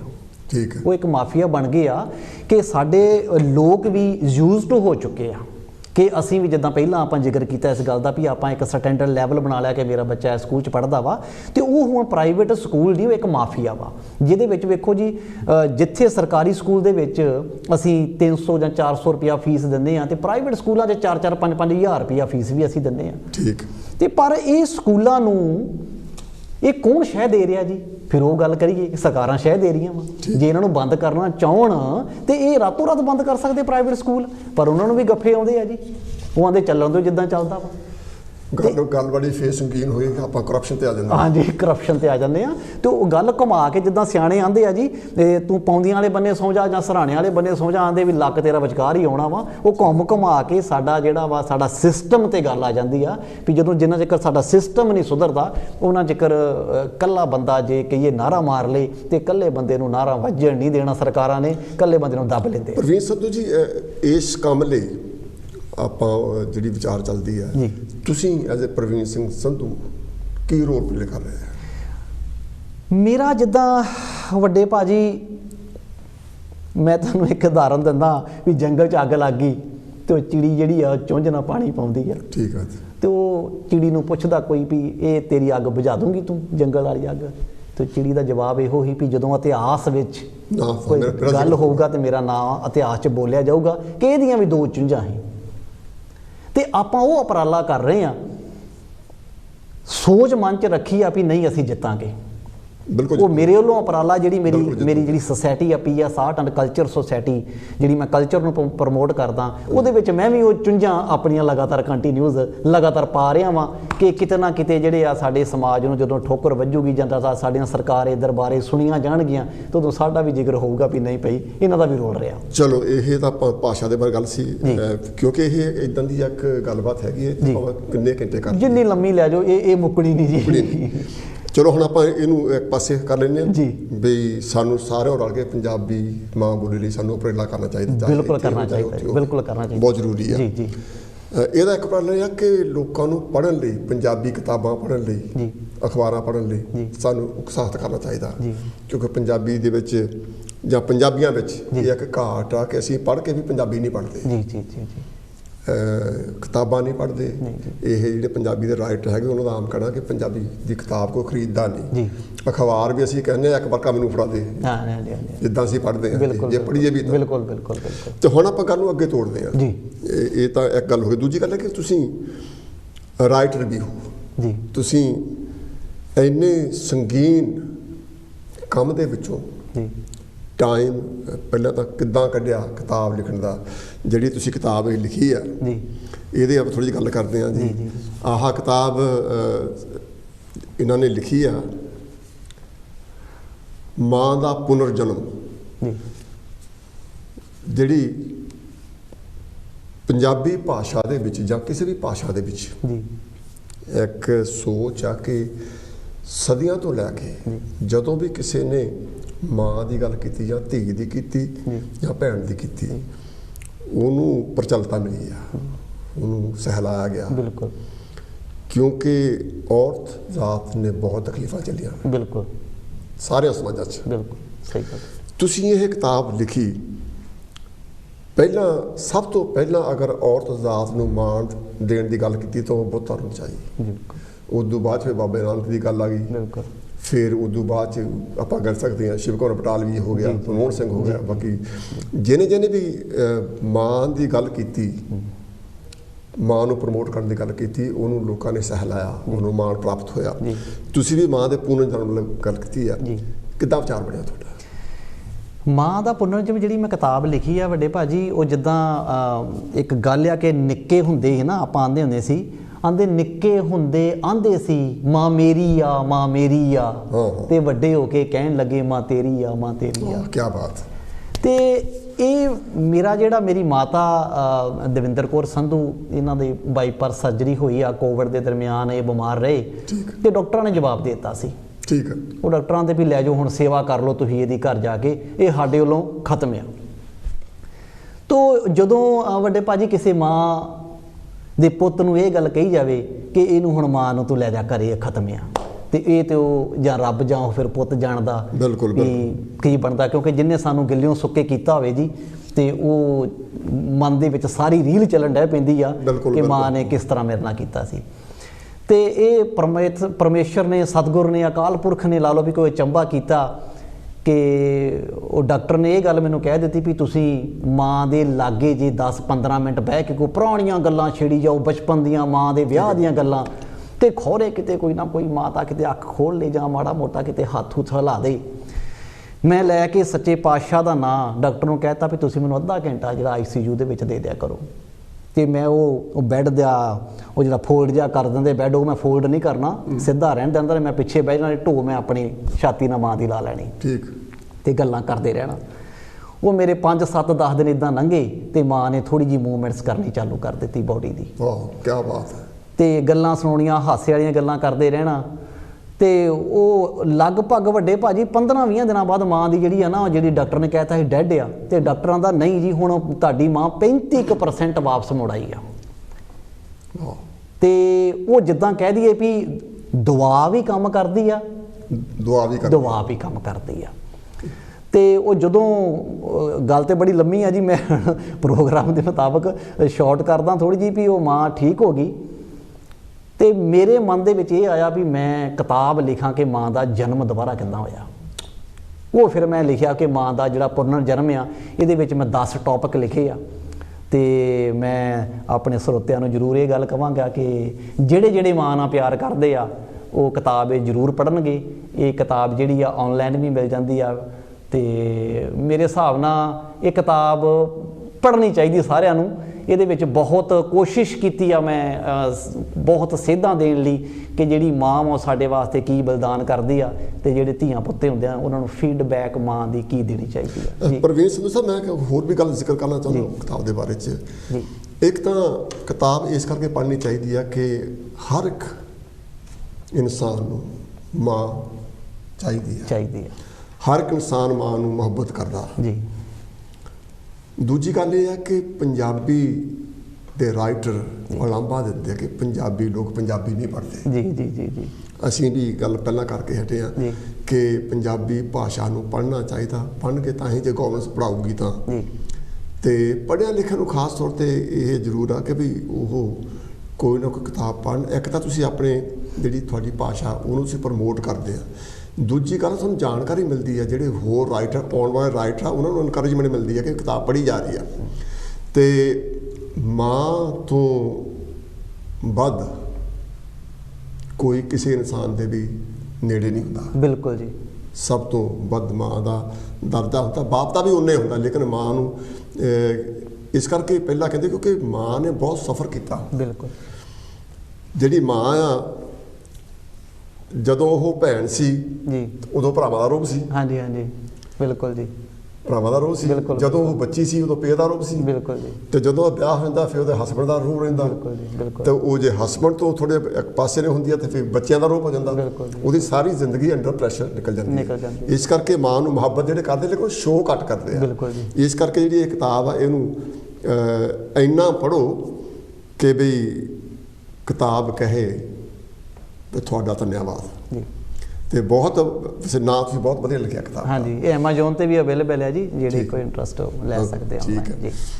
ਤੇ ਇਹ ਤੁਸੀਂ ਜਿਹੜਾ ਤੁਸੀਂ ਕਿਤਾਬ ਲਿਖਣ ਦਾ ਕਾਰਨ ਦੱਸਿਆ ਉਹ ਵੀ ਬਹੁਤ ਮਾਇਨੇ ਰੱਖਦਾ ਆਪਣੇ ਆਪ ਵਿੱਚ। ਬਹੁਤ ਗੱਲ ਸੁਣ ਕੇ ਬੰਦੇ ਦੀ ਅੱਖਾਂ 'ਚ। ਬਿਲਕੁਲ ਜੀ ਬਿਲਕੁਲ ਜੀ ਬਿਲਕੁਲ। ਮਾਂ ਜੀ ਨੂੰ ਸਾਡੇ ਵੱਲੋਂ ਵੀ ਬਹੁਤ ਬਹੁਤ ਨਮਸਕਾਰ। ਬਹੁਤ ਹਾਂਜੀ ਧੰਨਵਾਦ ਤੁਹਾਡਾ ਜੀ। ਅੱਛਾ, ਹੁਣ ਆਪਾਂ ਗੱਲ ਕਰਦੇ ਹਾਂ ਜਿਹੜਾ ਤੁਹਾਡਾ PS arts and culture society ਹੈਗੀ ਆ, ਇਹ ਜਿਹੜੀ ਸੰਸਥਾ ਆ ਇਹ ਕੀ ਆ, ਕੀ ਕਰਦੀ ਆ, ਕੀ ਮਕਸਦ ਦਾ? ਵੱਡੇ ਭਾਜੀ, ਇਹ ਜਿਹੜੀ PS art and culture society ਆ, ਇਹਦੇ ਵਿੱਚ ਮੇਰੀ ਕੋਸ਼ਿਸ਼ ਹੁੰਦੀ ਆ ਕਿ ਕੋਈ ਵੀ ਮੈਂ ਐਕਟੀਵਿਟੀਜ਼ ਕਰਾਂ ਉਹ ਮੇਰੇ ਕਲਚਰ ਨੂੰ ਸੇਧ ਦੇਣ ਵਾਲੀ ਹੋਵੇ। ਠੀਕ ਹੈ। ਮੇਰਾ ਇਹ ਉਪਰਾਲਾ ਹੁੰਦਾ ਕਿ ਮਹੀਨੇ ਦੇ ਵਿੱਚ ਮੈਂ ਇੱਕ ਨਾਟਕ ਜਿਹੜਾ ਉਹ ਜ਼ਰੂਰ ਕਰਾਵਾਂ ਜਿਹੜਾ ਜਾਤਾਂ ਪਾਤਾਂ ਨੂੰ ਕੰਡਮ ਕਰੇ। ਪਿੱਛੇ ਮੈਂ 3 ਤਰੀਕ ਨੂੰ ਕਰਾ ਕੇ ਆਇਆ, ਜਦੋਂ ਹੁਣ ਮੈਂ ਆਇਆ, ਤੇ ਉਹਦੇ ਵਿੱਚ ਥੋੜ੍ਹੀ ਜਿਹੀ ਮੈਂ ਸਟੋਰੀ ਤੁਹਾਡੇ ਨਾਲ ਸ਼ਾਰਟਲੀ ਸਾਂਝੀ ਕਰਦਾ ਕਿ ਇੱਕ ਸਾਂਸੀ ਹੁੰਦਾ ਤੇ ਉਹ ਕਿਸੇ ਆਪਣੇ ਸਰਦਾਰ ਦੇ ਉਹ ਬਹੁਤ ਆਓ ਭਾਓ ਦੇਖਭਾਲ ਕਰਦਾ ਹੁੰਦਾ। ਸਰਦਾਰ ਨੇ ਲਾਏ ਹੋਏ ਕੱਪੜੇ ਵੀ ਉਹਨੇ ਪਾ ਲੈਣੇ, ਉਹਨੇ ਕਹਿਣਾ ਨਹੀਂ ਮੇਰੇ ਲਈ ਮੇਰਾ ਸਰਦਾਰ ਹੀ ਆ। ਜਦੋਂ ਉਹਦਾ ਮੁੰਡਾ ਸਾਂਸੀ ਦਾ ਪੜ੍ਹ ਕੇ ਇੱਕ ਅਫਸਰ ਲੱਗ ਜਾਂਦਾ, ਉਹ ਆਪਣੇ ਮੁੰਡੇ ਨੂੰ ਆਂਦਾ ਕਿ ਕਾਕਾ ਤੂੰ ਭਾਵੇਂ ਅਫਸਰ ਬਣ ਗਿਆ, ਮੈਂ ਦਿਹਾੜੀਆਂ ਨਹੀਂ ਛੱਡਣੀਆਂ। ਮੁੰਡਾ ਆਂਦਾ ਨਹੀਂ ਪਾਪਾ, ਇਹ ਮੇਰੇ ਕਰਕੇ ਥੋੜ੍ਹਾ ਜਿਹਾ ਤੂੰ ਧਿਆਨ ਦੇ, ਮੇਰਾ ਇੱਕ ਰੁਤਬਾ ਬਣ ਗਿਆ, ਤੂੰ ਇਹਨੂੰ ਥੋੜ੍ਹਾ ਜਿਹਾ ਛੱਡ ਦੇ। ਜਦੋਂ ਉਸ ਜ਼ਿਮੀਂਦਾਰ ਨੂੰ ਕਿਹਾ ਜਾਂਦਾ ਕਿ ਅੱਜ ਮੇਰੇ ਮੁੰਡੇ ਦਾ ਜਨਮ ਦਿਨ ਆ ਤੇ ਤੂੰ ਜ਼ਰੂਰ ਆਈ, ਤੇ ਉਹ ਗਾੜੀਆਂ ਇਹ ਗੱਲ ਕਹਿ ਦਿੰਦਾ, ਆਂਦਾ ਮੈਂ ਸਾਂਸੀਆਂ ਦੇ ਘਰ ਜਾ ਕੇ ਰੋਟੀ ਖਾਣੀ ਆ। ਫਿਰ ਉਹਦੇ ਪਿਓ ਨੂੰ ਇਹ ਗੱਲ ਦਾ ਧੱਕਾ ਲੱਗਦਾ ਕਿ ਅੱਜ ਮੇਰਾ ਮੁੰਡੇ ਦਾ ਰੁਤਬਾ ਕੀ ਆ, ਮੇਰਾ ਮੁੰਡਾ ਇੱਕ ਅਫਸਰ ਆ ਤੇ ਮੇਰੇ ਸਰਦਾਰ ਨੇ ਇਹ ਗੱਲ ਕਹਿਤੀ ਕਿ ਮੈਂ ਇਹਨਾਂ ਸਾਂਸੀਆਂ ਘਰ ਜਾ ਕੇ ਰੋਟੀ ਖਾਵਾਂ। ਹਜੇ ਵੀ ਵੱਡੇ ਭਾਜੀ ਜਿਹੜੀਆਂ ਜਾਤਾਂ ਪਾਤਾਂ, ਜੇ ਅਸੀਂ ਕਹੀਏ ਅਸੀਂ ਪੜ੍ਹ ਲਿਆ, ਅਸੀਂ ਅਫਸਰ ਲੱਗ ਗਏ ਹਾਂ ਤੇ ਇਹ ਚੀਜ਼ਾਂ ਖਤਮ ਕਰ ਲਈਆਂ। ਅੱਜ ਦੀ ਡੇਟ ਵਿੱਚ ਜੇ ਅਸੀਂ ਵਿਆਹ ਵੀ ਕਰਨੇ ਆ, ਮਾਫੀ ਚਾਹੁੰਦਾ ਮੈਂ ਗੱਲ ਦੀ, ਜੇ ਅਸੀਂ ਇੰਗਲੈਂਡ ਦੇ ਵਿੱਚ ਵੀ ਬੈਠੇ ਆ ਐਡਵਾਂਸ ਧਰਤੀ ਉੱਤੇ, ਤੇ ਅੱਜ ਵੀ ਇਹ ਚੀਜ਼ ਸਮਝਦੇ ਜਦੋਂ ਮੁੰਡੇ ਦਾ ਵਿਆਹ ਕਰਨਾ ਜਾਂ ਕੁੜੀ ਦਾ ਕਰਨਾ, ਜੀ ਇਹਦੀ ਜਾਤ ਕੀ ਆ, ਇਹ ਕਿਹੜੀ ਜਾਤ ਨਾਲ ਸੰਬੰਧਿਤ ਕਰਦਾ, ਤੇ ਖਤਮ ਕਿੱਥੇ ਹੋਈਆਂ ਜਾਤਾਂ ਪਾਤਾਂ ਜੀ, ਇਹ ਤੇ ਉੱਦਾਂ ਸਟਿਲ ਖਲੋਤੀਆਂ ਜੀ। ਇੱਥੇ ਇੱਕ ਪ੍ਰੋਟੈਸਟ ਚੱਲਿਆ ਸੀਗਾ ਪਿਛਲੇ ਸਾਲ ਦੀ ਗੱਲ ਜੀ, ਬਈ ਇੱਥੇ ਕਾਨੂੰਨ ਆ, ਜੀ ਤੁਸੀਂ ਕਿਸੇ ਨੂੰ ਕਾਲਾ ਕਹਿ ਕੇ ਜੌਬ ਤੋਂ ਇਨਕਾਰ ਨਹੀਂ ਕਰ ਸਕਦੇ। ਜੀ ਤੁਸੀਂ ਕਿਸੇ ਨੂੰ ਇਹ ਕਹਿ ਕੇ ਵੀ ਤੇਰੀ ਅੱਖ ਚੰਗੀ ਨਹੀਂ, ਤੈਨੂੰ ਕੰਮ ਤੇ ਰੱਖਣਾ, ਇਦਾਂ ਨਹੀਂ ਕਰ ਸਕਦੇ। ਜਿਹਨੂੰ ਪੰਜਾਬੀ 'ਚ ਕਹਿ ਦਈਏ ਵੀ ਕਹਾਣੀ ਆ, ਕਹਾਣੀਆਂ ਜਾਂ ਲੱਤੋਂ ਲੰਗਾ, ਜਾਣੀ ਕਿਸੇ ਵੀ ਅੰਗ ਤੁਹਾਡਾ ਅੰਗਹੀਣ ਹੋਵੋ ਜੀ ਤੁਹਾਨੂੰ ਕੋਈ ਜੌਬ ਨੂੰ ਇਨਕਾਰ ਨਹੀਂ ਕਰ ਸਕਦਾ ਇਹ ਕਹਿ ਕੇ। ਜੀ ਉੱਦਾਂ ਤੁਸੀਂ ਕਾਬਲ ਨਹੀਂ, ਉਹ ਗੱਲ ਹੋਰ ਆ। ਜੀ ਇੱਥੇ ਲੋਕਾਂ ਨੇ ਇੱਕ ਬਿੱਲ ਪਾਸ ਕਰਾਇਆ ਕਿ ਵੀ ਬਿੱਲ ਪੇਸ਼ ਕੀਤਾ ਪਾਰਲੀਮੈਂਟ ਵਿੱਚ ਵੀ ਜਾਤ ਦੇ ਆਧਾਰ 'ਤੇ ਕਿਸੇ ਨੂੰ ਬੇਇੱਜ਼ਤ ਕਰਨਾ ਜਾਂ ਕਿਸੇ ਨੂੰ ਕੰਮ ਤੋਂ ਇਨਕਾਰ ਕਰ ਦੇਣਾ, ਇਹ ਵੀ ਇਹ 'ਚ ਸ਼ਾਮਲ ਕਰੋ। ਜੀ ਜਿਹੜੇ ਸਿੱਖ ਜੀ ਔਰ ਹਿੰਦੂ ਸੰਸਥਾਵਾਂ ਨੇ ਮਿਲ ਕੇ ਜੀ ਉਹਦਾ ਵਿਰੋਧ ਕੀਤਾ ਜੀ ਔਰ ਵਿਰੋਧ ਸਰਕਾਰਾਂ ਕੋਲ ਵੀ ਵਿਰੋਧ ਕਰਾਇਆ ਵੀ ਇਹ ਪਾਸ ਨਹੀਂ ਹੋਣਾ ਚਾਹੀਦਾ। ਨਹੀਂ, ਹਾਂਜੀ ਹਾਂਜੀ ਜਿਹੜੇ ਅਸੀਂ ਇੱਥੇ ਕਹਿੰਦੇ ਅਸੀਂ ਬਹੁਤ ਐਡਵਾਂਸ ਹੋ ਗਏ ਜੀ ਜੀ ਜੀ ਜੀ ਇੱਥੇ ਜਾਤ ਪਾਤ ਦੇ ਹੱਕ ਵਿੱਚ ਫਤਵਾ ਦਿੱਤਾ ਲੋਕਾਂ ਨੇ ਜੀ। ਅਸੀਂ ਇੰਡੀਆ ਤਾਂ ਚਲੋ ਇੰਡੀਆ ਹਲੇ ਘੱਟ ਆ, ਇੱਥੇ ਜ਼ਿਆਦਾ ਆ ਜੀ। ਤੇ ਇਹਦੇ ਬਾਰੇ ਤੁਸੀਂ ਜੇ ਡਰਾਮੇ ਕਰਦੇ, ਡਰਾਮੇ ਨਾਲ ਤੁਹਾਡਾ ਤੁਸੀਂ ਇਹ ਸਮਝਦੇ ਕਿ ਡਰਾਮਾ ਜਿਹੜਾ ਸ਼ੋਅ ਕਰਨ ਲੋਕਾਂ ਨੂੰ ਸ਼ੋਅ ਕਰਨ ਜਾਣਾ, ਲੋਕਾਂ ਵਿੱਚ ਦੱਸਣਾ ਕਿ ਆਹ ਜਿਹੜਾ ਕਰੈਕਟਰ ਆ ਇਹਦਾ ਮਤਲਬ ਇਹ ਜਿਹੜਾ ਉਹਦਾ ਆਊਟਕਮ ਆ, ਤੁਸੀਂ ਸਮਝਦੇ ਕਿ ਲੋਕਾਂ 'ਤੇ ਇਹਦਾ ਅਸਰ ਹੋਊਗਾ? ਹੁੰਦਾ ਜੀ, ਅੱਛਾ, ਬਿਲਕੁਲ ਹੁੰਦਾ ਜੀ। ਮੇਰੇ ਜਦੋਂ ਵੀ ਹਰ ਮਹੀਨੇ ਮੈਂ ਕੋਈ ਵੀ ਡਰਾਮਾ ਕਰਾਉਂਦਾ ਵਾਂ ਤੇ ਮੇਰੀ ਜਿਹੜੀ ਗੈਲਰਿੰਗ ਆ ਪੂਰੀ ਫੁੱਲ ਹੋਈ ਹੁੰਦੀ ਆ। ਕਈ ਵਾਰੀ ਫਲੋ ਤੇ ਅਗਲੇ ਬੰਨੇ ਬਹਿ ਕੇ ਵੀ ਲੋਕ ਵਹਿੰਦੇ ਆ। ਲੋਕਾਂ ਵਿੱਚ ਵੱਡੇ ਭਾਜੀ ਹਜੇ ਵੀ ਉਹ ਜਿਹਨੂੰ ਕਹਿ ਦਈਏ ਵੀ ਰਸ, ਜਿਹਨੂੰ ਕਹਿ ਦਈਏ ਵੀ ਖਿੱਚ ਹੈਗੀ ਆ ਕਿ ਜਿਹੜਾ ਲਾਈਵ ਵੇਖਣਾ। ਮੈਂ ਤਾਂ ਸਾਰਿਆਂ ਨੂੰ ਇਹ ਗੱਲ ਆਉਂਦਾ ਵੀ ਕਿਤੇ ਵੀ ਤੁਹਾਨੂੰ ਕਿਤੇ ਮੌਕਾ ਮਿਲੇ ਲਾਈਵ ਵੇਖਣ ਦਾ ਡਰਾਮਾ ਤੇ ਪਲੀਜ਼ ਜ਼ਰੂਰ ਵੇਖਿਆ ਕਰੋ, ਕਿਉਂਕਿ ਲਾਈਵ ਦੇ ਵਿੱਚ ਕੋਈ ਰੀਟੇਕ ਨਹੀਂ ਹੁੰਦਾ ਤੇ ਸਾਨੂੰ ਜਿਹੜੇ ਉਹਦੀ ਡਾਇਲੋਗ, ਜਿਹੜੀ ਕੈਮਿਸਟਰੀ ਦੀ ਡਾਇਲੋਗ ਦੀ, ਉਹ ਜ਼ਿਆਦਾ ਮਜ਼ਾ ਆਉਂਦਾ। ਕਿਉਂਕਿ ਆਪਾਂ ਜਦੋਂ ਕੈਮਰੇ ਸਾਹਮਣੇ ਬਹਿੰਦੇ ਰੀਟੇਕ ਕਰ ਲੈਂਦੇ ਆ, ਨਹੀਂ ਜੇ ਦੁਬਾਰਾ ਸ਼ਾਟ ਲੈ ਲਾ, ਤੇ ਉਹਦਾ ਇੱਕ ਵੱਖਰਾ ਆਨੰਦ ਆ। ਅੱਛਾ, ਜਿਹੜੇ ਡਰਾਮੇ ਅੱਜ ਕੱਲ੍ਹ ਦੇ ਦੌਰ 'ਚ ਮੈਂ ਦੇਖਿਆ, ਜਦੋਂ ਇੰਡੀਆ ਜਾਈਦਾ ਕੋਈ ਦਾ ਡਰਾਮਾ ਵਗੈਰਾ ਹੋਵੇ ਤਾਂ ਉੱਥੇ ਜਿਹੜੇ ਨਫ਼ਰਤ ਕਰਨ ਵਾਲੀਆਂ ਸੁਸਾਇਟੀਆਂ ਆ ਜੀ, ਉਹ ਘੱਟ ਜਾਂਦੀਆਂ ਜਾਂ ਨਹੀਂ ਜਾਂਦੀਆਂ ਜੀ। ਆਮ ਤੌਰ 'ਤੇ ਜਿਹੜਾ ਗਰੀਬ ਤਬਕਾ ਆ ਡਰਾਮੇ ਉਹ ਦੇਖਦੇ ਆ, ਕਿਉਂਕਿ ਉਹਨਾਂ ਦੇ ਬੱਚਿਆਂ ਵਿੱਚ ਜਿਹੜੀ ਸੋਚ ਹੋਣੀ ਚਾਹੀਦੀ ਆ, ਡਿਵੈਲਪਮੈਂਟ, ਉਹ ਨਹੀਂ ਹੋਣ ਦਿੱਤੀ ਜਾ ਰਹੀ। ਉਹਨਾਂ ਦਾ ਦੋਸ਼ ਨਹੀਂ ਹੈ, ਉਹਨਾਂ ਨੂੰ ਸਦੀਆਂ ਤੋਂ ਪਿੱਛੇ ਨੂੰ ਧੱਕੀ ਜਾ ਰਹੇ ਹੱਲੇ ਵੀ। ਬਿਲਕੁਲ, ਤਾਂ ਪੌੜੀ ਨਹੀਂ ਹੁੰਦੀ, ਬਿਲਕੁਲ ਪੌੜੀ ਤੇ ਤੁਸੀਂ ਚੜੋਗੇ, ਜਿਹੜਾ ਉੱਪਰ ਆ ਨਾ ਉਹਨੇ ਥੱਲੇ ਨੂੰ ਉੱਪਰ ਨਹੀਂ ਜਾਣ ਦੇਣਾ, ਕਿਉਂਕਿ ਜੇ ਉਹਨੂੰ ਜਾਂ ਉਹਨੂੰ ਹੱਥੇ ਮਾਰਨੀ ਆ ਜਾਂ ਸਿਰ 'ਚ ਮਾਰਨੀ ਆ। ਤਾਂ ਇਸ ਕਰਕੇ ਉਹ ਜਿਹੜਾ ਉਹਨਾਂ ਨੂੰ ਇਹ ਜਿਹੜੀ ਨਫ਼ਰਤ ਦਾ ਜਿਹੜਾ ਪਾਠ ਆ ਜ਼ਿਆਦਾ ਤੌਰ 'ਤੇ ਉਹਨਾਂ ਨੂੰ ਪੜ੍ਹਾਇਆ ਜਾਣਾ ਚਾਹੀਦਾ ਜਿਹੜੇ ਨਫ਼ਰਤ ਕਰਦੇ ਆ। ਜਿਹੜੇ ਸਫਰ ਕਰਦੇ ਆ ਉਹਨਾਂ ਕੋਲ ਚੋਇਸ ਕੋਈ ਨਹੀਂ। ਬਿਲਕੁਲ ਜੀ। ਤੁਸੀਂ ਉਹਨਾਂ ਤੱਕ ਇਹ ਡਰਾਮਾ ਕਿੱਦਾਂ ਪਹੁੰਚਾਉਂਦੇ ਆ ਜਿਹੜੇ ਨਫ਼ਰਤ ਕਰਨ ਵਾਲੀ ਸੁਸਾਇਟੀ ਆ? ਵੇਖੋ ਜੀ, ਕਿਸੇ ਸੰਤ ਮਹਾਤਮਾ ਨੇ ਇਹ ਗੱਲ ਕਹੀ ਹੈ ਕਿ ਪਤਾ ਨਹੀਂ, ਮੇਰਾ ਕੋਈ ਸਵਾਲ ਨਹੀਂ। ਬਿਲਕੁਲ ਵੱਡੇ ਭਾਜੀ, ਤੁਹਾਡਾ ਸਵਾਲ ਬਿਲਕੁਲ ਸਹੀ ਆ। ਮੈਂ ਤੁਹਾਡੇ ਹਰ ਇੱਕ ਸਵਾਲ ਦੇ ਨਾਲ ਬਹੁਤ ਸਹਿਮਤ ਹਾਂ ਤੇ ਇਹ ਤੁਹਾਨੂੰ ਕਰਨੇ ਵੀ ਚਾਹੀਦੇ ਆ। ਇਹ ਕਿਸੇ ਸੰਤ ਮਹਾਤਮਾ ਨੇ ਇਹ ਗੱਲ ਕਹੀ ਆ ਕਿ ਜੇ ਅਸੀਂ ਕਿਸੇ ਨੂੰ ਸੁਧਾਰਨਾ ਨਾ ਤੇ ਆਪਣੇ ਆਪ ਦੀ ਇੱਕ ਚੰਗੀ ਉਦਾਹਰਨ ਬਣ ਕੇ ਵਿਖਾਓ। ਠੀਕ ਹੈ।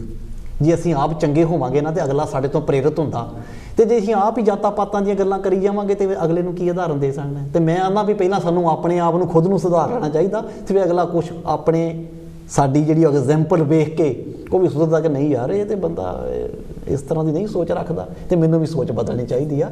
ਤੇ ਮੇਰੇ ਜਿਹੜੇ ਉਪਰਾਲੇ ਹੁੰਦੇ ਆ ਹਰ ਮਹੀਨੇ ਜਿਹੜਾ ਮੈਂ ਕਰਾਉਂਦਾ, ਤੇ ਮੈਂ ਇਹੋ ਸੋਚ ਰੱਖ ਕੇ ਵੱਡੇ ਭਾਜੀ ਕਰਾਉਂਦਾ ਕਿ ਜੇ 100 ਬੰਦਾ ਜਾਂ 500 ਬੰਦਾ ਜਾਂ 1000 ਬੰਦਾ ਆਉਂਦਾ, ਉਹਦੇ ਵਿੱਚੋਂ 5 ਬੰਦੇ ਵੀ ਇਹ ਸੋਚ ਮੇਰੀ ਨੂੰ ਨਾਲ ਲੈ ਕੇ ਚੱਲ ਗਏ ਤੇ ਮੈਂ ਫਿਰ ਵੀ ਜਿੱਤਦਾ। ਠੀਕ ਹੈ ਜੀ। ਤੁਹਾਨੂੰ ਰਿਸਪੌਂਸ ਕਿਹੋ ਜਿਹਾ ਮਿਲ ਰਿਹਾ?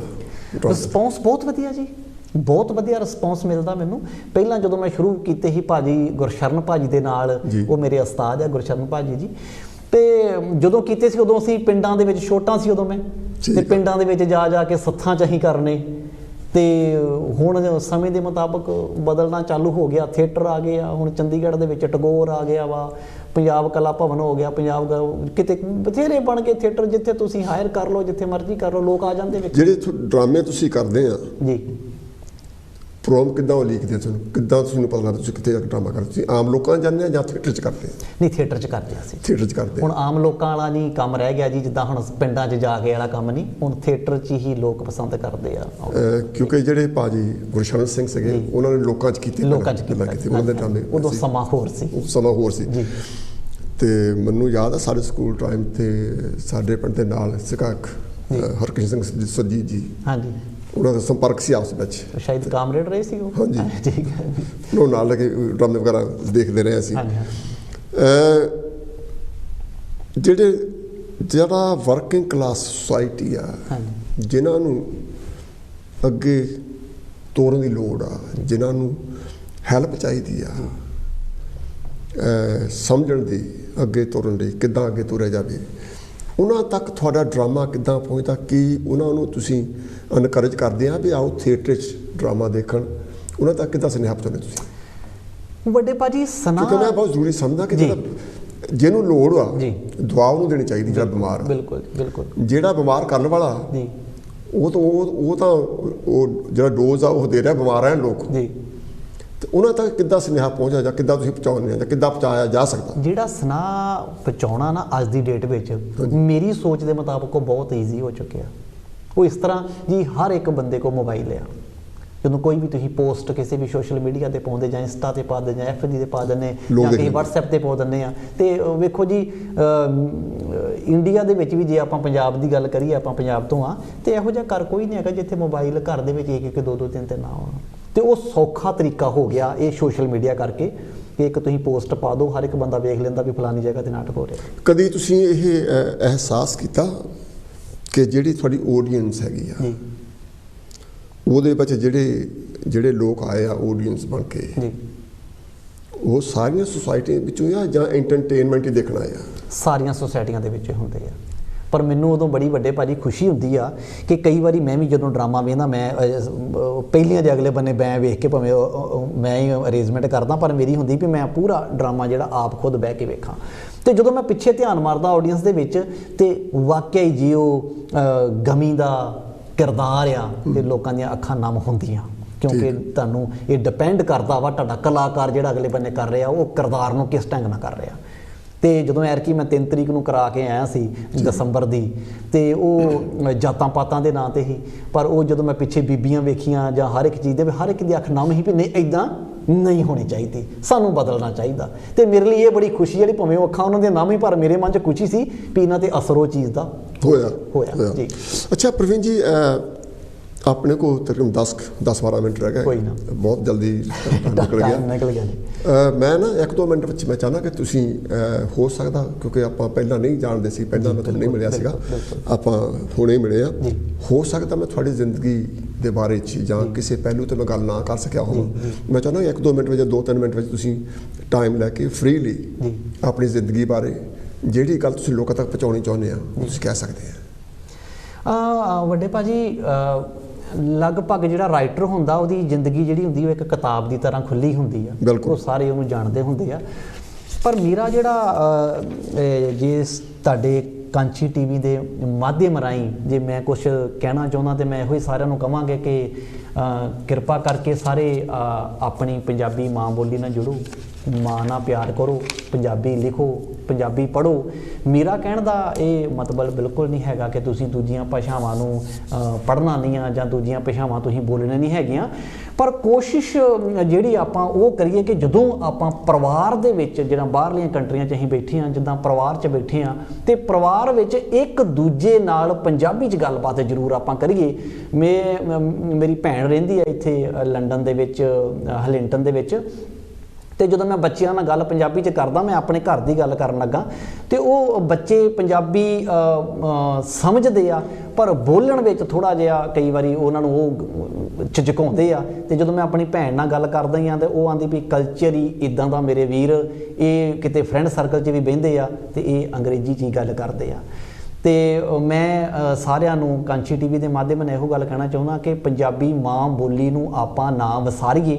ਇਹਨਾਂ ਨੂੰ ਜੇ ਆਪਾਂ ਬਾਹਰ ਨਹੀਂ ਕਿਸੇ ਨਾਲ ਬੋਲਦੇ, ਤੇ ਪਰ ਘਰਾਂ ਦੇ ਵਿੱਚ ਜਿਹੜੀ ਪੰਜਾਬੀ ਮਾਂ ਬੋਲੀ ਵੱਡੇ ਭਾਜੀ ਉਹ ਜ਼ਰੂਰ ਬੋਲਣੀ ਚਾਹੀਦੀ ਆ, ਇੱਕ ਦੂਜੇ ਨਾਲ ਰਾਬਤਾ ਲਾਭ ਕਰਨੀ ਚਾਹੀਦੀ ਆ ਜ਼ਰੂਰ, ਕਿ ਕੁਛ ਨਾ ਕੁਛ, ਜਿੱਦਾਂ ਮੈਂ ਪਿੱਛੇ ਦੇਸੀ ਰੇਡੀਓ ਦੇ ਉੱਤੇ ਗਿਆ ਸੀ ਤੇ ਉਹ ਬਿੱਟੂ ਖਗੂਰੀਆ ਨੇ ਮੈਨੂੰ ਸਵਾਲ ਪੁੱਛਿਆ ਤੇ ਉਹਨੂੰ ਮੈਂ ਇਹੋ ਗੱਲ ਕਹੀ ਸੀ, ਮੈਂ ਕਿਹਾ ਜੀ ਸਾਨੂੰ ਕੁਛ ਸਮਾਂ ਇੱਦਾਂ ਦਾ ਆ ਜਾਣਾ ਕਿ ਸਾਨੂੰ ਖੰਡ ਪਾਠ ਕਰਾਉਣ ਲਈ ਬੰਦੇ ਲੱਭਣੇ ਪਿਆ ਕਰਨੇ ਆ ਜੀ। ਪੰਜਾਬੀ ਕਿਹੜਾ ਬੋਲਦਾ, ਇਹ ਪੜ੍ਹ ਕਿਹੜਾ ਲੈਂਦਾ ਵਾ, ਇਹ ਨੁਕਸਾਨ ਕਿਹਦਾ ਜੀ? ਵੱਡੇ ਭਾਜੀ ਨੁਕਸਾਨ ਤੇ ਸਾਡਾ ਹੀ ਆ, ਕਿਉਂਕਿ ਇੰਗਲੈਂਡ ਦੇ ਵਿੱਚ ਮੈਨੂੰ ਪੱਕਾ ਨਹੀਂ ਹੈਗਾ, ਸ਼ਾਇਦ ਤੀਜੀ ਜਨਰੇਸ਼ਨ ਚੱਲ ਰਹੀ ਆ ਤੇ ਚੌਥੀ ਵੀ ਹੋ ਸਕਦੀ, ਚੌਥੀ।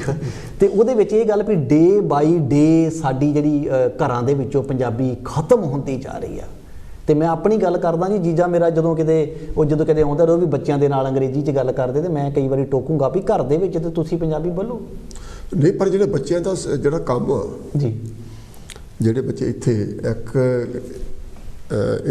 ਗੱਲ ਹੈਗੀ ਨੈਚੁਰਲ ਆਪਾਂ ਕਹਿ ਸਕਦੇ ਹਾਂ ਜੀ, ਜਿਹੜਾ ਇਨਸਾਨ ਜਿਹੜੀ ਧਰਤੀ ਤੇ ਪੈਦਾ ਹੋਇਆ ਜੀ ਉਹਨੂੰ ਉਸ ਧਰਤੀ ਨਾਲ ਮੋਹ ਹੋ ਜਾਂਦਾ। ਬਿਲਕੁਲ, ਜਿੱਦਾਂ ਸਾਨੂੰ ਪੰਜਾਬ ਦੇ ਨਾਲ ਆ ਜੀ, ਸਾਨੂੰ ਦੁਨੀਆ ਦੇ ਕਿਸੇ ਹਿੱਸੇ ਵਿੱਚ ਲੈ ਜਾਓ ਜੀ, ਅਸੀਂ ਪੰਜਾਬ ਵਿੱਚ ਜਾ ਕੇ, ਹਾਲਾਂਕਿ ਸਾਨੂੰ ਪਤਾ ਉੱਥੇ ਪੁਲਿਸ ਵੀ, ਡਾਕਟਰ ਜੋ ਵੀ ਹੈ ਸਾਡੀ ਛੱਲਣ ਵਾਲੇ ਸਾਰੇ ਘਰ ਦੇ ਵੀ ਬਾਹਰਲੇ ਵੀ, ਲੇਕਿਨ ਫਿਰ ਵੀ ਉੱਥੇ ਸਾਨੂੰ ਸਕੂਨ ਮਿਲਦਾ, ਸਾਨੂੰ ਮੁਹੱਬਤ ਹੁੰਦੀ ਆ। ਜੀ ਜੀ ਬਿਲਕੁਲ। ਇਹ ਜਿਹੜੇ ਸਾਡੇ ਬੱਚੇ ਆ ਉਹ ਜਿਹੜੇ ਇੱਥੇ ਪੈਦਾ ਹੋਏ ਆ, ਉਹਨੂੰ ਜਿੱਥੇ ਮਰਜ਼ੀ ਲੈ ਜਾਓ ਜੀ, ਲੇਕਿਨ ਉਹਨਾਂ ਨੂੰ ਆਹ ਜਿਹੜੀ ਧਰਤੀ ਆ ਇਹਨਾਂ ਮੁਹੱਬਤ ਆ ਤੇ ਉਹਨਾਂ ਦੀ ਜਨਮ ਭੂਮੀ ਹੈ, ਉਹਨਾਂ ਜਨਮ ਭੂਮੀ ਹੈ ਤੇ ਉਹਨਾਂ ਦੀ ਜਿਹੜੀ ਮਾਤਰ ਭਾਸ਼ਾ ਉਹ ਵੀ ਇੰਗਲਿਸ਼ ਆ। ਜਦੋਂ ਅਸੀਂ ਉਹਨਾਂ ਨਾਲ ਪੰਜਾਬੀ 'ਚ ਗੱਲ ਕਰਦੇ ਹਾਂ ਤਾਂ ਬਹੁਤ ਸਾਰੇ ਸਵਾਲ ਸਾਨੂੰ ਕਰਦੇ ਆ ਜਿਹਨਾਂ ਸਾਡੇ ਕੋਲ ਜਵਾਬ ਨਹੀਂ ਹੁੰਦਾ ਜੀ, ਕਿਉਂਕਿ ਉਹਨਾਂ ਨੇ ਜਿਹੜੀ ਹਿਸਟਰੀ ਪੜ੍ਹੀ ਆ ਉਹ ਅੰਗਰੇਜ਼ੀ 'ਚ ਪੜ੍ਹੀ ਆ ਜੀ। ਸਾਡੇ ਪੰਜਾਬੀ 'ਚ ਕੋਈ ਐਡਾ ਵੱਡਾ ਮੇਰੇ ਹਿਸਾਬ ਨਾਲ ਲਿਟਰੇਚਰ ਨਹੀਂ ਹੈਗਾ ਜੀ, ਵੀ ਲੋਕ ਹਿਸਟਰੀ ਪੜ੍ਹਨ ਜਿਹੜੀ ਹੈਗੀ ਆ ਉਹ ਲਿਮਿਟਿਡ ਆ ਜੀ। ਸਾਨੂੰ ਹਰ ਜਗ੍ਹਾ ਤੇ ਆਪਣਾ ਮਿਆਰ ਚੁੱਕਣਾ ਪਏਗਾ ਉੱਚਾ। ਪਰ ਵੱਡੇ ਭਾਜੀ ਗੱਲ ਤੁਹਾਡੀ ਰੁਕਦੀ ਆ, ਸਾਡੇ ਜੇ ਪੰਜਾਬੀ ਦੀ ਗੱਲ ਕਰੀਏ ਤੇ ਸਾਡੇ ਕੋਲ ਬੜਾ ਵੱਡਾ ਇਤਿਹਾਸ ਆ ਸਾਡਾ। ਤੇ ਜੇ ਤੁਸੀਂ ਕੀਤੀ ਬੱਚਿਆਂ ਦੀ ਗੱਲ ਕਿ ਸਾਡੇ ਕੋਲ ਕੋਈ ਜਵਾਬ ਨਹੀਂ ਹੈਗਾ, ਜਵਾਬ ਸਾਡੇ ਕੋਲ ਹੈਗਾ ਜੀ। ਜੇ ਆਪਾਂ ਚਾਈਨੀਜ਼ ਨੂੰ ਲੈ ਲਈਏ ਜਾਂ ਜੈਪਨੀਜ਼ ਨੂੰ ਲੈ ਲਈਏ ਜਾਂ ਇਟਾਲੀਅਨ ਨੂੰ ਲੈ ਲਈਏ ਜਾਂ ਕਿਸੇ ਵੀ ਮੁਲਕ ਦੇ ਲੈ ਲਈਏ, ਤੇ ਉਹਨਾਂ ਦੇ ਬੱਚੇ ਕਿਉਂ ਜੈਪਨੀਜ਼ ਬੋਲਦੇ ਆ, ਅੰਗਰੇਜ਼ੀ ਕਿਉਂ ਨਹੀਂ ਬੋਲਦੇ ਜੀ? ਕੋਰੀਅਨ ਨੂੰ ਲੈ ਲੈ, ਕਿਉਂ ਕੋਰੀਅਨ ਬੱਚੇ ਇੱਥੋਂ ਵੀ ਬੋਲਦੇ ਆ ਜੀ, ਕਿਉਂਕਿ ਉਹ ਸਾਡੇ ਤੇ ਨਿਰਭਰ ਕਰਦਾ ਥੋੜਾ ਜਿਹਾ ਕਿ ਅਸੀਂ ਘਰ ਦੇ ਅੰਦਰ ਬੱਚਿਆਂ ਨਾਲ ਕਿੱਦਾਂ ਰਵੱਈਆ ਰੱਖਦੇ ਹਾਂ, ਕਿੱਦਾਂ ਸਾਡੀ ਬੱਚਿਆਂ ਨਾਲ ਸੋਚ ਆ, ਸਾਡਾ ਬੱਚਿਆਂ ਨਾਲ ਮੇਲ ਮਿਲਾਪ ਕਿੱਦਾਂ ਦਾ ਹੈਗਾ ਵਾ। ਤੇ ਬੱਚਿਆਂ ਮੈਂ ਸਭ ਤੋਂ ਪਹਿਲਾਂ ਜਿਹੜੀ ਸਾਨੂੰ ਬਹੁਤ ਜ਼ਰੂਰੀ ਜਿਹੜੀ ਮੈਂ ਸਮਝਦਾ ਜੀ, ਸਾਨੂੰ ਜਿਹੜਾ ਆਪਸ ਵਿੱਚ ਪਿਆਰ ਮੁਹੱਬਤ ਆ, ਬਿਲਕੁਲ ਪਹਿਲਾਂ ਤੋਂ ਬਣਾਉਣ ਦੀ ਲੋੜ ਆ, ਕਿਉਂਕਿ ਇੱਥੇ ਬਹੁਤ ਇੱਕ ਗੈਪ ਪੈ ਗਿਆ ਬੱਚਿਆਂ ਵਿੱਚ, ਮਾਪਿਆਂ ਵਿੱਚ, ਉਹਨੂੰ ਕਲੋਜ਼ ਕਰਨ ਦੀ ਲੋੜ ਆ। ਅਸੀਂ ਗੱਲਬਾਤ ਪਹਿਲਾਂ ਤਾਂ ਅੰਗਰੇਜ਼ੀ 'ਚ ਕਰੋ, ਲੇਕਿਨ ਬੱਚਿਆਂ ਨਾਲ ਗੱਲਬਾਤ ਜ਼ਰੂਰ ਕਰੋ, ਪਹਿਲੀ ਗੱਲ ਤੇ ਇਹ ਆ। ਦੂਸਰੀ ਗੱਲ, ਜਿਹੜਾ ਅਸੀਂ ਇੰਗਲੈਂਡ ਵਿੱਚ ਆ ਕੇ ਵੀ 5-6 ਹਜ਼ਾਰ ਮੀਲ ਦੂਰ ਆ ਕੇ ਵੀ ਜਿਹੜੀ ਅਸੀਂ ਕਿ ਮੈਂ ਫਲਾਨਾ ਤੇ ਮੈਂ ਫਲਾਨਾ, ਬਿਲਕੁਲ ਇਹਨੂੰ ਸਾਨੂੰ ਉਹ ਕਾਟਾ ਮਾਰਨਾ ਚਾਹੀਦਾ। ਮੈਂ ਨਹੀਂ ਮਰੀ ਜੀ, ਮੈਂ ਹਰ ਗੱਲ 'ਚ ਮੈਂ ਬਸ ਉਹ ਹਜੇ ਵੀ ਨਾਲ ਹੀ ਸਾਡੇ ਆ ਗਈ। ਹਾਂ, ਉਹ ਕਰਨੀ ਚਾਹੀਦੀ ਆ। ਅੱਛਾ, ਮੇਰਾ ਜਿਹੜਾ ਅਗਲਾ ਸਵਾਲ ਆ ਉਹ ਮੈਂ ਪੁੱਛਣਾ ਚਾਹੁੰਦਾ ਵੀ ਤੁਸੀਂ ਇੰਨੇ ਮਸਰੂਫ ਹੋ ਕੇ ਇੰਨਾ ਕੰਮ ਕਰਦੇ, ਜਿਹੜੇ ਤੁਹਾਡੇ ਬੱਚੇ ਆ, ਤੁਹਾਡਾ ਪਰਿਵਾਰ ਜੀ, ਉਹਨਾਂ ਦੇ ਟਾਈਮ ਕਿੱਥੋਂ ਕੱਢਦੇ ਆ? ਓਏ ਵੇਖੋ ਜੀ, ਜਾਂ ਤੁਹਾਡੇ ਕੰਮ ਨੂੰ ਉਹਨਾਂ ਦਾ ਕਿਹੋ ਜਿਹਾ ਸਹਿਯੋਗ ਮਿਲਦਾ? ਮੈਂ ਆਪਣਾ ਪੱਖ ਦੱਖਾਂ ਜਾਂ ਮੇਰੀ ਸੋਚ ਮੈਂ ਤੁਹਾਡੇ ਨਾਲ ਸਾਂਝੀ ਕਰਦਾ, ਉਹ ਇਹ ਆ ਕਿ ਮੈਂ ਸਮਝਦਾ ਕਿ ਹਰ ਇੱਕ ਚੀਜ਼ ਨੂੰ ਨਾ ਬੈਲੈਂਸ ਬਣਾ ਕੇ ਚੱਲਣਾ ਚਾਹੀਦਾ। ਜਿੰਨਾ ਚਿਰ ਅਸੀਂ ਬੈਲੈਂਸ ਨਾ ਬਣਾਵਾਂਗੇ, ਜੇ ਮੈਂ ਸਾਰਾ ਧਿਆਨ ਕਿਤਾਬਾਂ ਲਿਖਣ 'ਚ ਹੀ ਲਾ ਦਾਂ, ਮੈਂ ਸਾਰਾ ਧਿਆਨ ਪੰਜਾਬੀ ਮਾਂ ਬੋਲੀ ਨੂੰ ਲਾ ਦਾਂ ਤੇ ਬੱਚੇ ਮੇਰੇ ਵਿਗੜ ਜਾਣ। ਇਹ ਬੈਲੈਂਸ ਬਣਾ ਕੇ ਚੱਲਾਂਗੇ। ਬੱਚਿਆਂ ਨੂੰ ਵੀ ਟਾਈਮ ਮੈਂ ਪੂਰਾ ਦਿੰਦਾ, ਪਰਿਵਾਰ ਨੂੰ ਟਾਈਮ ਪੂਰਾ ਦਿੰਦਾ। ਤੇ ਮੈਂ ਵੱਡੇ ਭਾਜੀ ਇੱਕ ਗੱਲ ਤੁਹਾਨੂੰ ਜ਼ਰੂਰ ਕਹਿਣਾ ਚਾਹੂੰਗਾ ਕਿ ਜੇ ਵਿਦੇਸ਼ਾਂ ਦੇ ਵਿੱਚ ਪਰਿਵਾਰ ਆਪਣੇ ਮਾਂ-ਬਾਪ ਨੂੰ ਬੱਚੇ 24 ਘੰਟਿਆਂ ਦੇ ਵਿੱਚੋਂ 24 ਮਿੰਟ ਵੀ ਦੇਣ ਨਾ, ਫਿਰ ਵੀ ਪਰਿਵਾਰ ਬਚ ਜਾਣੇ ਆ। ਸਹੀ ਗੱਲ ਆ, ਬਿਲਕੁਲ ਸਹੀ, ਫਿਰ ਵੀ ਪਰਿਵਾਰ ਬਚ ਜਾਣਗੇ। ਪਰ ਅਸੀਂ ਵੇਖੋ ਜੀ ਇੱਥੇ ਆਣ ਕੇ ਇਦਾਂ ਦੀਆਂ ਲਗਜ਼ਰੀ ਲਾਈਫਾਂ ਬਣਾ ਲੀਆਂ। ਅੱਛਾ, ਤੁਹਾਡਾ ਪਰਿਵਾਰ ਤੁਹਾਨੂੰ ਸਹਿਯੋਗ ਦੇ ਰਿਹਾ ਜਾਂ ਬਸ ਠੀਕ ਹੀ? ਪੂਰਾ ਸਹਿਯੋਗ ਦਿੰਦਾ ਜੀ, ਪੂਰਾ ਸਹਿਯੋਗ ਮੇਰੇ ਨਾਲ ਆ ਜੀ। ਮਾਤਾ ਮੇਰੀ ਜਿਹੜੀ ਤੁਹਾਡੀ ਐਕਟੀਵਿਟੀ ਹੈਗੀ ਆ, ਜਿਹੜਾ ਤੁਹਾਡਾ ਕੰਮ ਫੀਲਡ ਵਰਕ ਜੀ, ਤੁਹਾਨੂੰ ਕਿੱਦਾਂ ਦਾ ਰਿਸਪੌਂਸ ਮਿਲਦਾ ਲੋਕਾਂ ਵੱਲੋਂ? ਇਹ ਲੋਕਾਂ ਦਾ ਪਿਆਰ ਹੀ ਆ ਜੀ, ਜਿਹੜਾ ਮੈਂ ਇੱਥੋਂ ਤੱਕ ਆ ਗਿਆ ਤੁਹਾਡੇ ਚੈਨਲ ਤੇ ਜੀ, ਪਿਆਰ ਹੀ ਲਿਆ ਲੋਕਾਂ ਦਾ। ਜੇ ਮੈਂ ਕੁਛ ਕਰ ਰਿਹਾ, ਮੈਨੂੰ ਫੀਡਬੈਕ ਚੰਗੀ ਮਿਲਦੀ ਜਾ ਰਹੀ ਆ ਤੇ ਮੇਰਾ ਮਨ ਕਰਦਾ ਮੈਂ ਹੋਰ ਵੀ ਵੱਧ ਤੋਂ ਵੱਧ ਅੱਗੇ ਕਰਾਂ ਜੀ, ਹੋਰ ਵੱਧ ਤੋਂ ਵੱਧ ਅੱਗੇ ਕਰਾਂ। ਤੁਹਾਡੇ ਆਉਣ ਵਾਲੇ ਪ੍ਰੋਗਰਾਮ ਕੀ ਆ? ਫਿਊਚਰ ਕੀ ਦੇਖਦੇ ਆਂਗੇ? ਪ੍ਰੋਗਰਾਮ 2022 ਦੇ ਪੁੱਛਣਾ ਚਾਹੁੰਦੇ ਕਿ ਜਾਂ ਫਿਊਚਰ ਦੇ ਪੁੱਛਣਾ ਚਾਹੁੰਦੇ ਜੀ? ਨਹੀਂ ਬਾਈ ਵੀ ਫਿਊਚਰ ਹੀ ਆ, ਹਾਲੇ ਤਾਂ ਜ਼ਰੂਰੀ ਆ। ਹਾਂਜੀ, ਤੇ ਪ੍ਰੋਗਰਾਮ ਤੇ ਮੇਰੇ ਬਹੁਤ ਆ ਜੀ। ਮੈਂ ਕਿਤਾਬ ਆਪਣਾ ਸਫ਼ਰਨਾਮਾ ਲਗਭਗ ਮੈਂ ਲਿਖਣ ਡਿਆ, ਉਹ ਕੰਪਲੀਟ ਹੋਣ ਹੀ ਵਾਲਾ। ਠੀਕ ਹੈ। ਤੇ ਸ਼ਾਇਦ ਮਾਰਚ ਜਾਂ ਅਪ੍ਰੈਲ ਦੇ ਵਿੱਚ ਮੇਰੀ ਨਵੀਂ ਕਿਤਾਬ ਜਿਹੜੀ ਮੇਰਾ ਸਫ਼ਰਨਾਮਾ ਉਹ ਵੀ ਮਤਲਬ ਕਿ ਲੋਕ ਅਰਪਣ ਹੋ ਜਾਊਗੀ।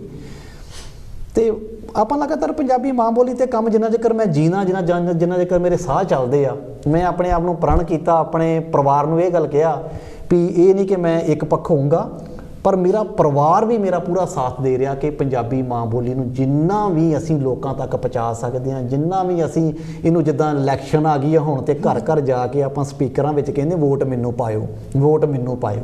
ਤੇ ਮੇਰੀ ਸੋਚ ਇਹ ਆ ਵੀ ਮੈਂ ਜਿੰਨਾ ਵੀ ਘਰ ਘਰ ਦੇ ਵਿੱਚ ਇਹ ਚੀਜ਼ ਵਾੜ ਸਕਦਾ ਤੇ ਮੈਂ ਆਪਣਾ ਜੀ ਲੱਗਦੀ ਬਾਤ ਤੱਕ ਦਮ, ਜਿੰਨਾ ਚਿਰ ਦਮ ਮੈਂ ਪੂਰਾ। ਅੱਛਾ ਪ੍ਰਵੀਨ ਸੰਧੂ ਜੀ, ਤੁਹਾਡਾ ਇੰਗਲੈਂਡ ਆਉਣ ਦਾ ਜਿਹੜਾ ਥੋੜਾ ਦੌਰਾ ਇੰਗਲੈਂਡ ਦਾ, ਇਹ ਪਰਿਵਾਰਕ ਸੀ ਜਾਂ ਤੁਹਾਡੀ ਜਿਹੜੀ ਐਕਟੀਵਿਟੀ ਆ ਉਹ ਨਾਲ ਰਿਲੇਟਡ ਸੀ? ਇਹ ਇੰਗਲੈਂਡ ਆਉਣ ਦਾ ਜਿਹੜਾ ਮੇਰਾ ਸਵਾਬ ਆ ਜੀ, ਇਹ ਫਿਰ ਉਹ ਗੱਲ ਆਪਣੀ ਘੁੰਮ ਕੇ ਆ ਜਾਣੀ ਪੰਜਾਬੀ ਮਾਂ ਬੋਲੀ ਵਾਲੀ ਜੀ। ਮੇਰਾ ਇੱਕ ਯਾਰ ਆ ਜੀ ਟੋਨੀ ਸਿੱਲੀ, ਇੱਥੋਂ ਦਾ ਹੈ ਤੇ ਉਹ ਕਾਲਾ ਵਾ। ਠੀਕ ਹੈ। ਤੇ ਉਹ ਥੀਏਟਰ ਕਰਦਾ ਤੇ ਮੇਰੇ ਕੋਲ ਹਰ ਸਾਲ ਇੰਡੀਆ ਵੀ ਆਉਂਦਾ ਤੇ ਉਹ ਮੈਨੂੰ ਵੀ ਸੱਦ ਲੈਂਦਾ ਤੇ ਮੈਂ ਵੀ ਉਹ ਆ ਜਾਂਦਾ, ਇੱਦਾਂ ਸਹੀ ਆਉਂਦੇ ਜਾਂਦਾ, ਆਵਾਜਾਈ ਸਾਡੀ ਬਣੀ ਰਹਿੰਦੀ ਆ। ਤੇ ਉਹਦੀ ਇੱਕ ਵਰਕਸ਼ਾਪ ਸੀ ਇੱਥੇ ਲੰਡਨ ਦੇ ਵਿੱਚ, 5 ਕੁ ਦਿਨ ਦੀ ਵਰਕਸ਼ਾਪ ਸੀ ਉਹ। ਮੈਂ ਵਰਕਸ਼ਾਪ ਦੇ ਸਿਲਸਿਲੇ 'ਚ ਆਇਆ ਹੋਇਆ ਸੀ।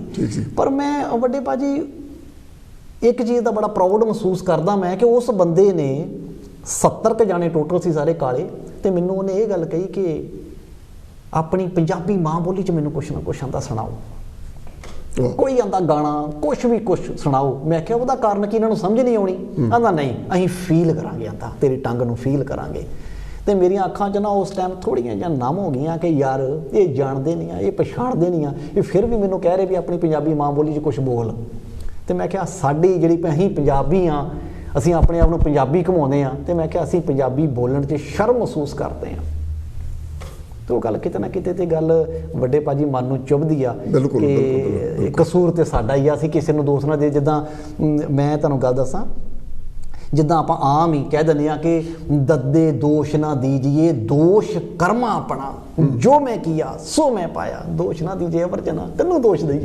ਬਹੁਤ ਜ਼ਰੂਰੀ ਟਾਈਮ ਦੌੜਿਆ ਜਾ ਰਿਹਾ, ਗੱਲਾਂ ਬਹੁਤ ਕਰ ਰਹੇ ਜੀ।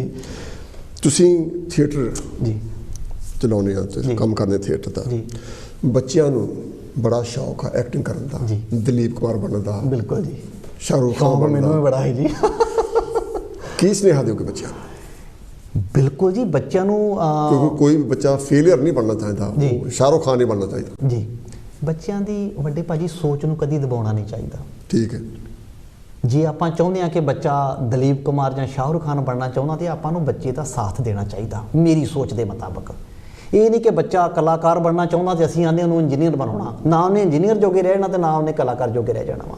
ਜਿਹੜੀ ਫੀਲਡ 'ਚ ਵੀ ਬੱਚਾ ਜਾਣਾ ਚਾਹੁੰਦਾ ਵਾ, ਸਾਨੂੰ ਬੱਚੇ ਦੀ ਜਿਹੜੀ ਪਿੱਠ ਆ ਉਹ ਪੂਰੀ ਥਪਾਉਣੀ ਚਾਹੀਦੀ ਕਿ ਕਾਕਾ ਤੇਰੇ ਨਾਲ ਆ ਅਸੀਂ, ਤੇ ਬੱਚਾ ਜ਼ਰੂਰ ਕਾਮਯਾਬ ਹੋਊਗਾ। ਅੱਛਾ ਸੰਧੂ ਸਾਹਿਬ, ਤੁਸੀਂ ਕਾਂਸ਼ੀ ਟੀਵੀ ਤੇ ਮੈਂ ਤੁਹਾਡਾ ਬਹੁਤ ਧੰਨਵਾਦ ਕਰਦਾ ਜੀ।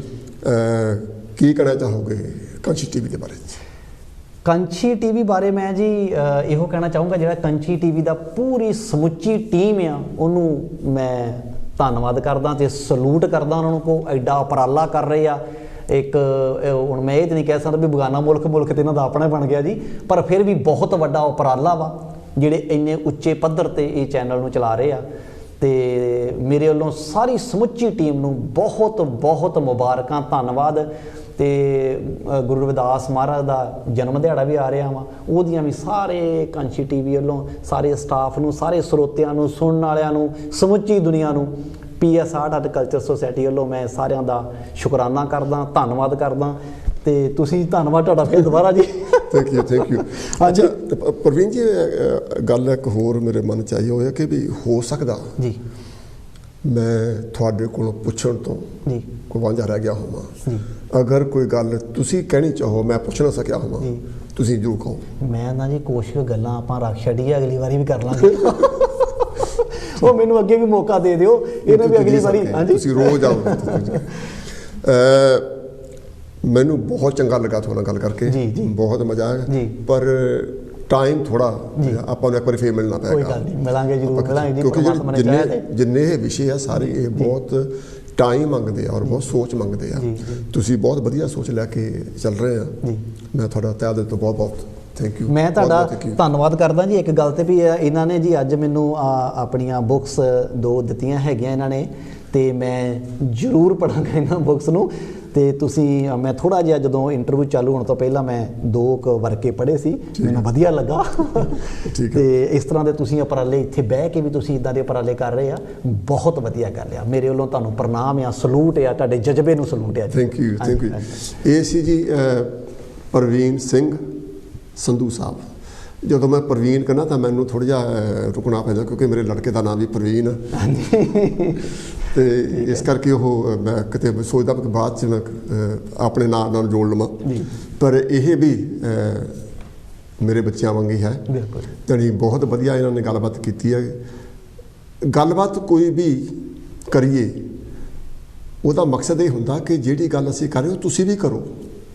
ਅਸੀਂ ਤਾਂ ਕੋਸ਼ਿਸ਼ ਕਰ ਰਹੇ ਹਾਂ ਕਿ ਪੰਜਾਬੀ ਜਿਹੜੀ ਮਾਂ ਬੋਲੀ ਆ ਇਹਨੂੰ ਪ੍ਰਮੋਟ ਕਰਨਾ, ਇਹਨੂੰ ਕੰਪਲਸਰੀ ਕਰਨਾ ਲੋਕਾਂ ਵਿੱਚ ਜ਼ਰੂਰ ਪੜ੍ਹਨਾ ਚਾਹੀਦਾ, ਸਕੂਲਾਂ ਵਾਲਿਆਂ ਵਿੱਚ ਲੱਗਣੀ ਚਾਹੀਦੀ ਹੈ, ਗੌਰਮੈਂਟ ਨੂੰ ਫੋਰਸ ਕਰਨਾ ਚਾਹੀਦਾ ਵੀ ਇਹਨੂੰ ਲਾਓ। ਜੇ ਤੁਸੀਂ ਵੀ ਸਹਿਯੋਗ ਦਿਓਗੇ ਤਾਂ ਹੀ ਹੋ ਸਕਦਾ। ਅਸੀਂ ਇੱਥੇ ਬੈਠ ਕੇ ਨਹੀਂ ਕਰ ਸਕਦੇ। ਇਹਨਾਂ ਨੇ ਗੱਲ ਜਾਤ ਪਾਤ ਦੀ ਕੀਤੀ ਹੈਗੀ ਆ। ਸਾਡੀ ਗੱਲਬਾਤ ਤੁਹਾਡੇ ਤੱਕ ਪਹੁੰਚਾਉਣ ਦਾ ਮਕਸਦ ਹੈ ਕਿ ਜਿਹੜੀ ਗੱਲ ਗਲਤ ਆ ਅਸੀਂ ਤੁਹਾਨੂੰ ਕਹਿੰਦੇ ਗਲਤ ਆ, ਤੁਸੀਂ ਉੱਤੇ ਕੰਮ ਕਰੋ। ਸਾਡੇ ਇਕੱਲੇ ਕਹਿਣ ਨਾਲ ਕੁਛ ਨਹੀਂ ਹੋਣਾ, ਲੇਕਿਨ ਜਿਹੜਾ ਸਾਡਾ ਕਿਹਾ ਉਹ ਤੁਹਾਡੇ ਤੱਕ ਪਹੁੰਚਦਾ, ਤੁਸੀਂ ਗੱਲ ਨੂੰ ਅੱਗੇ ਕਰਨਾ। ਇੱਦਾਂ ਹੀ ਆ, ਗਾਣਾ ਇੱਕ ਹੁੰਦਾ ਉਹ ਜਿਹਨੇ ਗਾਇਆ ਉਹ ਤਾਂ ਚਲਾ ਗਿਆ, ਲੇਕਿਨ ਬਾਅਦ 'ਚ ਤੁਸੀਂ ਸੁਣਦੇ ਆ, ਤੁਸੀਂ ਉਸ ਗਾਣੇ ਨੂੰ ਪ੍ਰਮੋਟ ਕਰਦੇ ਆ। ਜਿਹੜੇ ਇਸ਼ੂ ਆ ਅਸੀਂ ਸਿਰਫ ਡਿਸਕਸ ਕਰ ਸਕਦੇ ਹਾਂ, ਲੇਕਿਨ ਉਹਨਾਂ ਨੂੰ ਅੱਗੇ ਤੋਰਨਾ ਤੁਹਾਡੀ ਜ਼ਿੰਮੇਵਾਰੀ ਹੁੰਦੀ ਹੈ। ਆਓ ਪੰਜਾਬੀ ਦੀ ਆਪਾਂ ਗੱਲ ਕਰੀਏ, ਪੰਜਾਬੀ ਨੂੰ ਅੱਗੇ ਤੋਰੀਏ। ਮੈਂ ਮਿਲਾਂਗਾ ਤੁਹਾਨੂੰ ਅਗਲੇ ਹਫ਼ਤੇ। ਅੱਜ ਤੱਕ ਇੰਨਾ ਹੀ। ਜੈ ਭੀਮ, ਜੈ ਗੁਰਦੇਵ, ਨਮੋ ਬੁੱਧਾయ। Thank you very much.